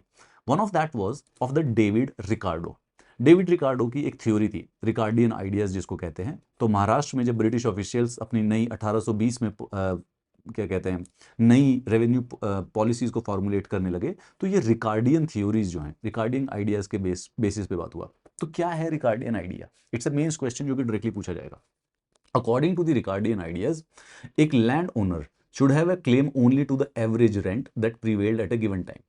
अगर लैंड उससे ज्यादा एवरेज रेंट से यील्ड प्रोड्यूस करती है तो land over had a surplus and state needed to tax it. अगर टैक्स लिवाई नहीं किया जाएगा तो जो कल्टीवेटर्स हैं वो रेंटियर्स में बदल जाएंगे, एंड सरप्लस इनकम जो है वो बेसिकली प्रोडक्टिवली इन्वेस्ट नहीं की जाएगी। तो ब्रिटिशर्स ने जो, अब देखो ये why we are talking about 1820s, क्योंकि 1820s में ब्रिटिशर्स मराठास की थर्ड एंग्लो मराठा वॉर के अंदर उनको डिफीट करते हैं, और जो बंगाल महाराष्ट्र सॉरी जो महाराष्ट्र का पूना का जो एरिया है वो बेसिकली ब्रिटिशर्स के कंट्रोल में चला जाता है। So Britishers are making new policies of revenue collection here, जिसके अंदर एक इन्फ्लुएंस है रिकार्डियन थ्योरी का। रिकार्डियन थ्योरी ये कह रहा है कि जो पेजेंट है वो एक एवरेज जो रेंट होता है उस जमीन का वो उसका होना चाहिए, उसके अलावा अगर कुछ एक्स्ट्रा है तो उसको बेसिकली गवर्नमेंट को टैक्स कर देना चाहिए, क्योंकि अगर गवर्नमेंट टैक्स नहीं करेगी तो वो जो एक्स्ट्रा सरप्लस है उसको रेंट की तरह उसके ऊपर जीने लगेगा और वो नया इन्वेस्टमेंट नहीं करेगा। So this theory of the Ricardian economic ideas became the base of the revenue collection policies in the Pune or the Maharashtra or the Bombay presidencies. Now, जमींदार seem to have turned into rentiers, land को lease करते थे और rental income पर रहने लग जाते थे। तो ब्रिटिश ऑफिशियल्स को लगा कि हम एक नया सिस्टम बनाते हैं। तो यहाँ पे इस रिकार्डियन थ्योरी के बेसिस पे Britishers started a new system which is called as the ryotwari settlement. तो जहाँ पे बंगाल सिस्टम के अंदर रेवेन्यू जो था वो बेसिकली जमींदारों के साथ कॉन्ट्रैक्ट किया जाता था, यहाँ पे जो रायत होता है यानी कि जो किसान होता है उससे डायरेक्टली सेटल किए जाते थे। अब जनरली क्या करते थे कि ब्रिटिश ऑफिशियल्स और सर्वेयर्स किसी गांव में जाते थे और एक जजमेंट देते थे कि इस जमीन से ऑन एन एवरेज इतनी बेसिकली यील्ड होनी चाहिए। तो जो ये एवरेज यील्ड है ये तो हो गई किसान की, इसके अलावा जो सरप्लस होगा उसके ऊपर टैक्स कर दिए जाएंगे। So average income from different types of soils was estimated and the revenue paying capacity of the ryot was assessed, और उसके बाद उस पर प्रोपोर्शन फिक्स कर देते थे कि ये भाई गवर्नमेंट का शेयर होगा। सो लैंड वर रीसर्वेड आफ्टर एवरी 30 ईयर्स और फिर रेवेन्यू रेट्स को इंक्रीज कर दिए जाते थे। तो परमानेंट तो नहीं थी, लेकिन हर 30 साल के बाद बेसिकली इसके अंदर चेंजेस होंगे, revenue demand and the present date. तो सबसे पहले जो फर्स्ट रेवेन्यू सेटलमेंट था बॉम्बे डेकन में वो 1820 में होता है, 1820s में, ठीक है। ये जो रायतवारी सिस्टम है ये वहां पर इंट्रोड्यूस किया गया हुआ है। Now the thing is that revenue that was demanded was high. Starting में इन्होंने फिर दोबारा से हाई कर दिया, तो बड़े सारे से जो गांव के किसान थे वो नए नए रीजन्स पे माइग्रेट करने लग गए। ये एरिया यहाँ पर सॉइल पुअर थी, रेनफॉल भी फ्लक्चुएट करता रहता था, और अगर रेन फेल हो जाती थी, फसल फेल हो जाती थी, तो पेजेंट्स को रेवेन्यू पे करने में इम्पॉसिबल होता था। सो कलेक्टर्स जिनके ऊपर चार्ज होता था रेवेन्यू कलेक्शन का, वो अपनी एफिशिएंसी डेमोन्स्ट्रेट करने के लिए वो किसी भी तरीके से कोई भी इशू हो वो पेमेंट को एक्सट्रैक्ट जरूर करते थे। अगर कोई पे नहीं कर पाता था तो उसकी सारी की सारी फसल और प्रॉपर्टी सीज कर ली जाती थी और पूरे गांव के सामने उसके ऊपर फाइन लगाया जाता था। नाउ 1830s तक ये प्रॉब्लम और ज्यादा वर्स हो गई। 1830s में एग्रीकल्चरल प्रोडक्ट्स की जो डिमांड थी और जो प्राइसेस थे वो फेल हो गए। तो 1832 में didn't recover for over ever decade and half, मतलब कि 15 साल तक जो एग्रीकल्चर कॉटन हो गया या फिर जो भी फसल होगी उनके प्राइसेस रिकवर नहीं हुए, तो पेजेंट की इनकम जो बहुत ज़्यादा और डिस्ट्रॉय हो गई। साइमल्टेनियसली 1832 से 34 के बीच में एक फेमीन हुआ, डेक्कन फेमीन जिसको कहते हैं, मतलब कि डेक्कन के गांवों में बेसिकली एक अकाल पड़ा। 1/3 of the cattle of the Deccan were killed, half of the human population died. Those who survived, उनके पास कोई एग्रीकल्चर स्टॉक नहीं था, अनपेड बैलेंसेस बेसिकली राइज करने लगे। ऐसी सिचुएशन में what do you think the ryot और द किसान और the farmer would do? Peasant करेगा क्या? पेजेंट डिपेंडेंट हो जाता है ऐसे टाइम में मनी लेंडर के बेसिस, मनी लेंडर के ऊपर। जो भी गांव के साहूकार होते हैं जिनके पास पैसे होते हैं, वो उनसे बेसिकली पैसा उठाने लग जाता है, कर्जा लेने लग जाता है। इनएविटेबली दे बोरोड। तो revenue could rarely be paid without a loan from a money lender. But एक बार लोन ले लिया जाता था तो वो रायत उसको बेसिकली वापस पे बैक कर ही नहीं पाता था। धीरे धीरे जो कर्जा है वो बढ़ता गया, लोन्स अनपेड रहते थे, पेजेंट की जो डिपेंडेंस थी वो मनी लेंडर के ऊपर बढ़ती गई। So they now needed loans even to buy their everyday needs. By 1840s, officials were finding evidence of alarming levels of the peasant indebtedness everywhere in the Deccan. Now, करते क्या भाई? 1840 में कम से कम नहीं तो देखा जाए तो थोड़ा सा साइन आया इकोनॉमिक डेवलपमेंट के रिपोर्ट का। नाउ ब्रिटिश ऑफिशियल्स को यह भी पता चला कि जो उन्होंने 1820 में जो रेवेन्यू सेटलमेंट की थी वो थोड़ी सी ज़्यादा हार्श थी, रेवेन्यू की डिमांड जो थी वो थोड़ी सी एग्जॉर्बिटेंट थी, तो रेवेन्यू डिमांड को थोड़ा सा मॉडरेट किया गया। एंड सिंस 1845, जैसे हमने बताया ना कि 1830 से लेकर 15 साल तक तो बेसिकली एग्रीकल्चर के प्राइसेस रिकवर नहीं हुए, बट 1845 के बाद एग्रीकल्चर प्राइसेस जो थे वो धीरे धीरे स्टेडली रिकवर होने लगे। And cultivators were now extending their acreage, moving into new areas, और थोड़े से उनके कल्टीवेटेड फील्ड बढ़ने लगे। लेकिन कल्टीवेशन को एक्सपेंड करने के लिए उनको पैसा चाहिए, फिर दोबारा से क्रेडिट चाहिए, वो क्रेडिट फिर दोबारा से उन्हीं मनी लेंडर से लेना पड़ेगा। For all this they had to turn once again to the money lenders for the loans. ये वाली कहानी चल रही है। नाउ इस कहानी के अंदर एक सबसे इंपॉर्टेंट केस आता है 1860s, जहां पे इंटरनेशनल जो इवेंट्स हैं वो कि इंडिया को इंपैक्ट करते हैं। 1860 का एक ऐसा समय है जब यूनाइटेड स्टेट्स ऑफ अमेरिका नाम का जो देश है उसमें एक सिविल वॉर स्टार्ट हो जाती है। तो ब्रिटेन को जो कॉटन सप्लाई करता था, वो सबसे ज्यादा जो कॉटन था वो आता था अमेरिका से। लेकिन 1860 में सिविल वॉर की वजह से वो जो कॉटन की जो डिमांड थी और कॉटन की जो सप्लाई थी वो अमेरिका से बिल्कुल कट जाती है। So in 1860s the 3/4 of raw cotton used to come from the America. ठीक है, तो उनके पास कंप्लीट डिपेंडेंट थी उनके पास। नाउ 1857 में पहले ही एक कॉटन सप्लाई एसोसिएशन बनाई गई थी ब्रिटेन में, और 1859 में मैनचेस्टर कॉटन कंपनी बनाई गई। इनका ऑब्जेक्टिव ये था कि ये जो अमेरिका के ऊपर 75% डिपेंडेंस है इसको किसी प्रकार से कम किया जाए, और वर्ल्ड के दूसरे पार्ट्स में भी कॉटन प्रोडक्शन को बढ़ावा दो ताकि जरूरत पड़ने पर हमें डिपेंडेंट ना रहना पड़े। India was seen as a country जो कि बेसिकली कॉटन भेज सकता था लैंकाशायर को अगर अमेरिकन सप्लाई खत्म हो जाती है तो। अब इत्तेफाक की बात देखिए कि 3-4 साल पहले कंपनियां बनी थी और 1861 में अमेरिका में सिविल वॉर स्टार्ट हो गई है, जिसकी वजह से वहां से रॉ कॉटन इंपोर्ट्स जो अमेरिका से होते थे वो कंप्लीटली रिडिकुलसली हो गए, fell to less than 3% of the normal. तो जो 75% कॉटन अमेरिका से ब्रिटेन में आया करता था उसका हो गया सिर्फ और सिर्फ 3%। Now immediately the only solution was India. India में वो कॉटन एक्सपोर्ट्स को बढ़ाने की वो बात की गई। In Bombay the cotton merchants visited the cotton districts to assess supplies and the encourage cultivation. तो जैसे ही कॉटन की डिमांड बढ़ी तो सब पूरे के पूरे बॉम्बे वाली प्रेसिडेंसी है, पूना डिस्ट्रिक्ट जो था, महाराष्ट्र का जो दक्षिण एरिया था दक्खन में, वो सारे के सारे जगह पर कॉटन की कल्टीवेशन बहुत ज़्यादा बढ़ने लग गई। ठीक है, सो जो भी वो ब्रिटेन के जो क्या कहते हैं मर्चेंट्स हुआ करते थे, they started paying a lot of loans. वो लोन देने लगे advances to the urban sahukars. तो अर्बन मनी लेंडर्स को वो देते थे कि भाई इनको क्रेडिट दो, रूरल मनी लेंडर्स को, और हमें बस कॉटन ला के दो। So when there is a boom in the market, credit flows easily. तो जब बूम चल रहा है, कॉटन का बूम चल रहा है भारत के अंदर, तो बेसिकली जो लोन है, क्रेडिट है, वो बनने लग गया। और जिन जो भी लोन देना चाहते थे उनको भी श्योर था कि यार मनी रिकवर हो जाएगी, जब कॉटन की इतनी डिमांड है तो जो कॉटन किसान उगाएगा उसकी उगी उगेगी। These development had a profound impact on the Deccan countryside. तो जो भी डेक्कन के किसान थे, सडनली उनको बेसिकली अनलिमिटेड क्रेडिट मिलने लग गया। उनको 100-100 रुपए का एडवांस दिया जाता था हर एक एकड़ के लिए। कॉटन डालो आप अपने यहाँ पे अपने अपने खेतों में, आपको 100 रुपए का एडवांस मिल गया है। Sahukars for more than willing. अब अमेरिका का जो कॉटन क्राइसिस था वो कंटिन्यू होते लगा। तो जो बॉम्बे डेकन है, ये 4 साल के अंदर अंदर 1860 से 1864 के अंदर अंदर जो कॉटन की एक्रिएज है, मतलब कि जिस एरिया में कॉटन को बेसिकली उगाया जाता है, वो डबल हो गया। सो इन 1862 over 90% of cotton imports into Britain were coming from India. 2 साल के अंदर अंदर जो ब्रिटेन की जो फैक्ट्रीज हैं वो सारी की सारी, ब्रिटेन की जो मिल है वो अमेरिका की बजाय इंडिया से कॉटन इंपोर्ट करने लग गई। तो आप सोच के देखिए कि एकदम प्रॉस्पेरिटी वाला मौसम आ गया है तो कॉटन के लिए।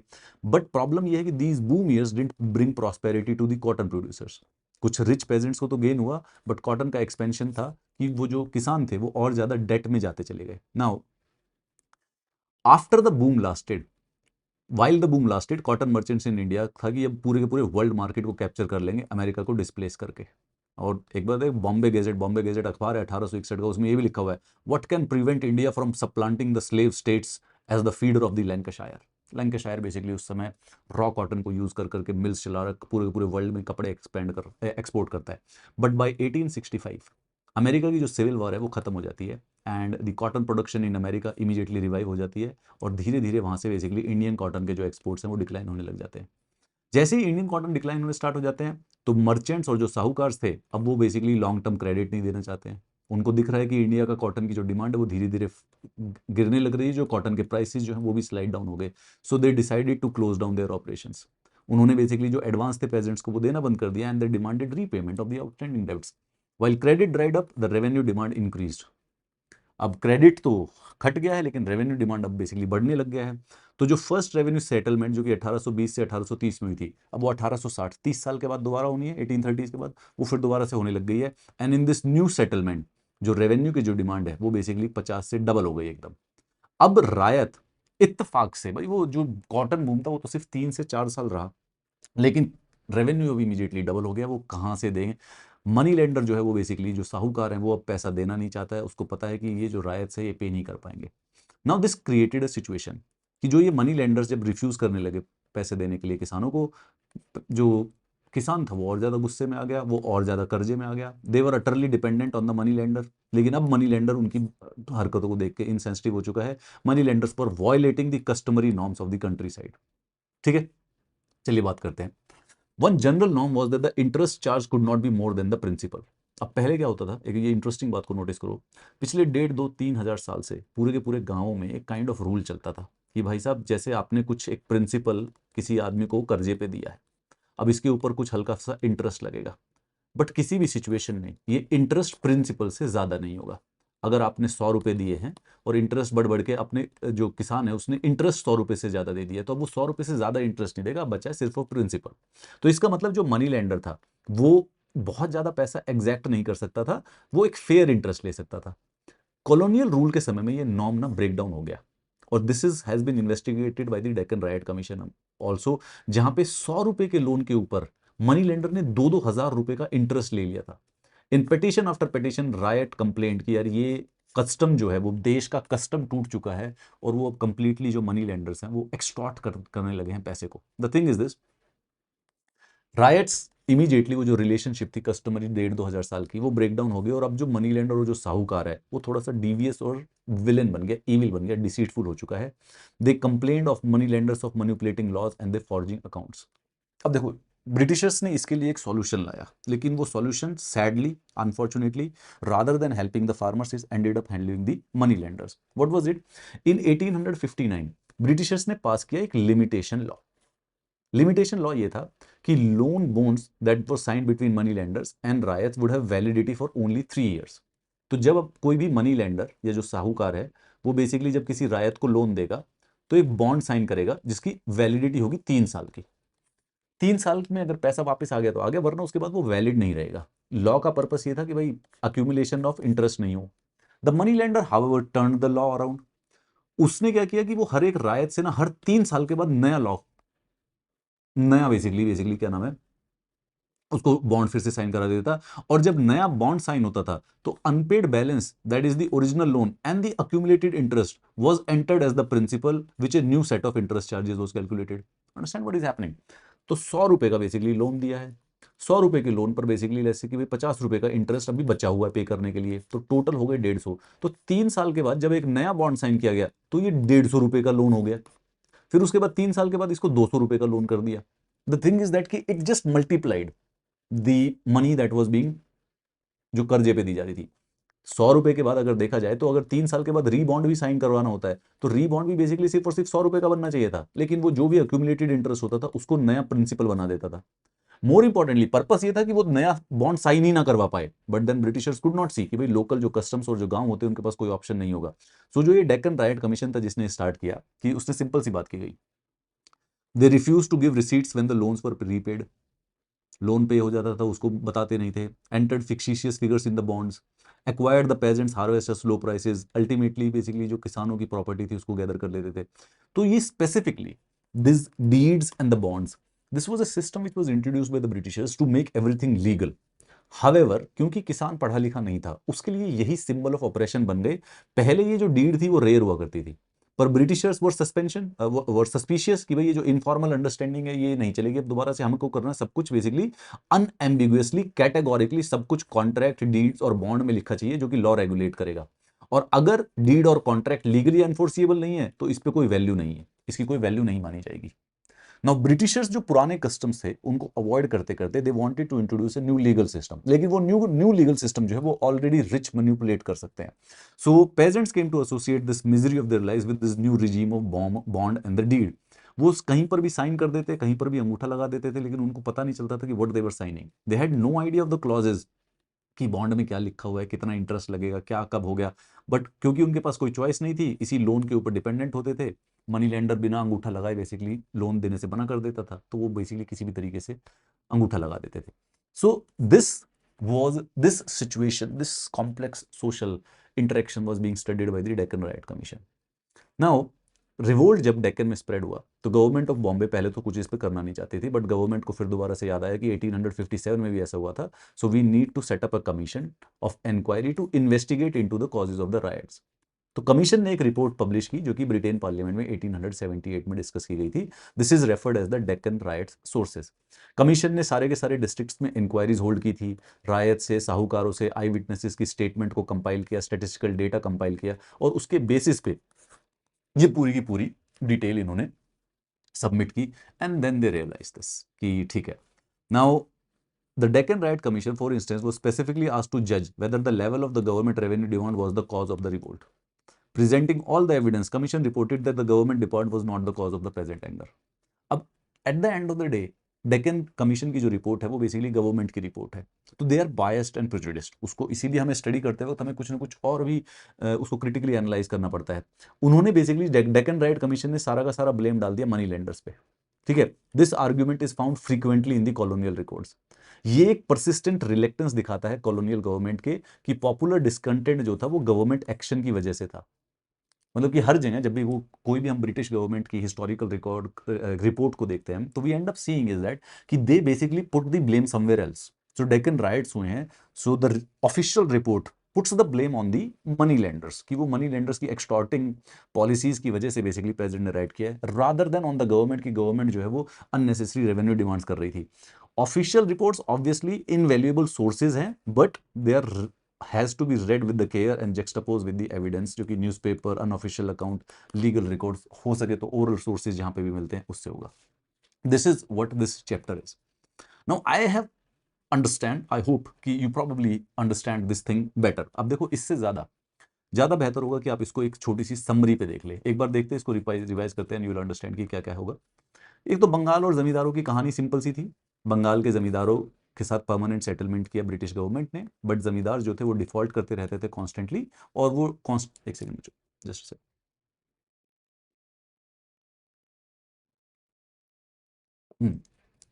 वो डिफॉल्ट करते रहते थे। लेकिन उसके बावजूद भी जमींदार जो थे अपनी जमीनों को, अपनी एस्टेट्स को वापस फिक्शिशियस सेल्स के थ्रू खरीद लेते थे। और साथ ही साथ यहाँ पे जोतेदार नाम की एक नई क्लास जनरेट हुई जो कि जमींदारीज को रजिस्ट करती थी।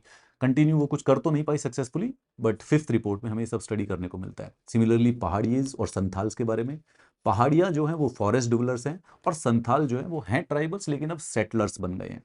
दामेनाको नाम की एक जगह बनाई गई थी जो कि संथाल्स को सेटलमेंट करने के लिए गई। फाइनली जब इन्होंने रिवोल्ट कर दिया तो इसी दामेनाको को बदल कर बेसिकली संथाल परगना में बदल दिया गया था। And then the final the Deccan revolt ryotwari system के कॉन्टेक्स्ट में बताया गया है, और कैसे डेक्कन राइट्स हुए थे 1875 में। स्पेसिफिकली उस कॉन्टेक्स्ट में जो भी साहूकार थे, मनी लेंडर्स थे, उनके ऊपर अटैक किया गया था, और जो बही खाते थे उनको जला दिया गया था। Britishers were able to suppress it. अब देखो इसके अलावा अलावा ये जो समरी है, इस समरी के अंदर मैंने और भी इंपॉर्टेंट सारी की सारी डिटेल्स कर दी हैं। जैसे कि अगर आपको नहीं समझ में आ रहा जमींदार क्या है, तो जमींदार यार, जमींदार जो है वो लैंड ओनर नहीं होता है, बेसिकली एक प्रकार का रेवेन्यू कलेक्टर है स्टेट के लिए। जोतेदार क्या है, ये रिच पेजेंट्स हैं जो कि गांवों में रहते हैं। जोतेदार वो भी लोग थे, इनमें से कुछ लोग बड़े मतलब कोशिश करके ऑक्शन में जमीन खरीद खरीद के जमींदार बन गए थे। मंडल्स, जोतेदार को कई जगहों पर मंडल भी कहा जाता है, बेसिकली विलेज का जो हेडमैन होता है, rich riot.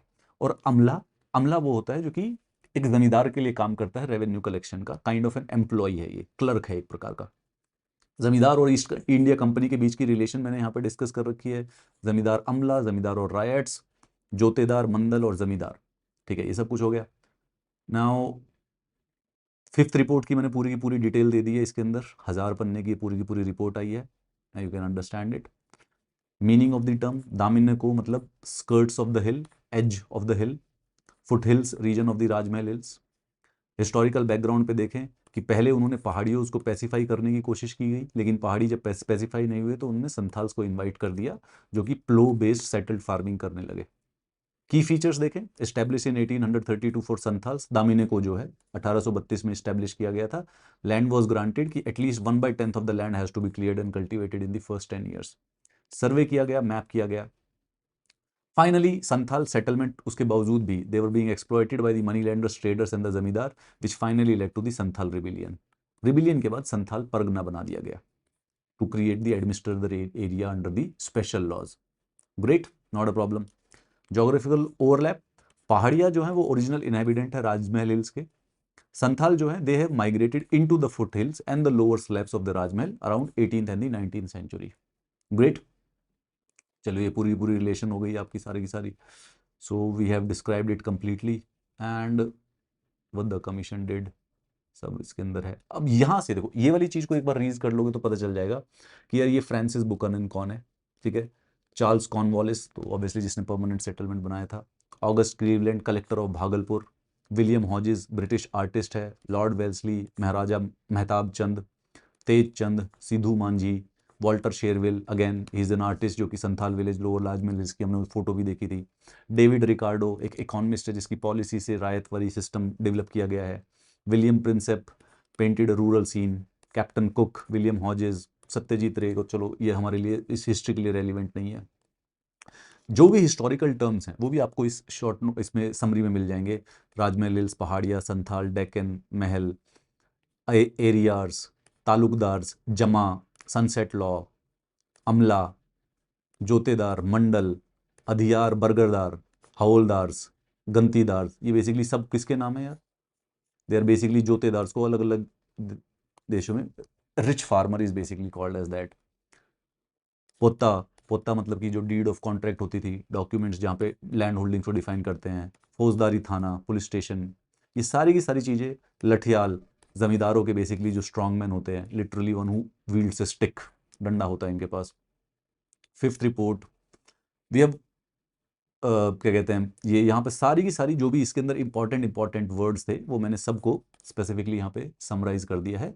You will not able to find, and ये नेसेसरी नहीं है इसको पढ़ना ना हो, बट हाँ एक शॉर्ट समरी मैंने पूरे के पूरे चैप्टर की इधर बना दी है। तो अगर आपको चाहिए तो यहाँ पे ले सकते हैं। कहाँ पे लेंगे इसको? ये टेलीग्राम चैनल के ऊपर ही अवेलेबल है। ये जो मेरा टेलीग्राम चैनल है इसके ऊपर ही दे देता हूँ मैं। कोई ऐसा और कोई आपको कोई इस चैनल पे जब जाओगे तो इस चैनल के ऊपर एक ड्राइव, गूगल ड्राइव पिंड है। ठीक है, उस ड्राइव पे क्लिक कीजिए, यहाँ पे हिस्ट्री का जो एक फोल्डर बना होगा, एनसीईआरटीज का फोल्डर बना हुआ है, उसमें ये आपको मिल जाएगा। ठीक है, so will do the second chapter. एक बस सेकंड चैप्टर है, तो इसमें सिर्फ 4 चैप्टर है। Okay, like just read it once and we'll be done with it. और उसके अलावा जो ये शॉर्ट नोट्स हैं, इसके अलावा आपको कुछ नहीं चाहिएगा। Watch this class once, only keep this short notes, और फिर ये थ्रो कर देने, हमारे किसी काम की नहीं, क्योंकि सिर्फ 4 ही चीजें डिस्कस कर रही है ना। एक तो ये फर्स्ट चैप्टर हो गया, दूसरे वाला चैप्टर 1857 का रिवोल्ट, थर्ड वाला सिविल डिसोबीडियंस मूवमेंट का, फोर्थ वाला मेकिंग ऑफ द कॉन्स्टिट्यूशन का, and then we are done. Great, so let's do the second chapter of the 1857 revolt and comments are open for you. Please tell me whether it was good or not. We are trying to figure out something about the polity. I just wish I can figure it out this week. Need some blessings. दुआएं मरो, दुआएं। Almost पूरा का पूरा विश्व, पूरा का पूरा देश, पूरी पूरी कायनात इस उस पर लगी हुई है। पॉलिटी नहीं कराने देनी अमित को। Everybody. I'll see you in the next class. We'll discuss about the 1857 revolt.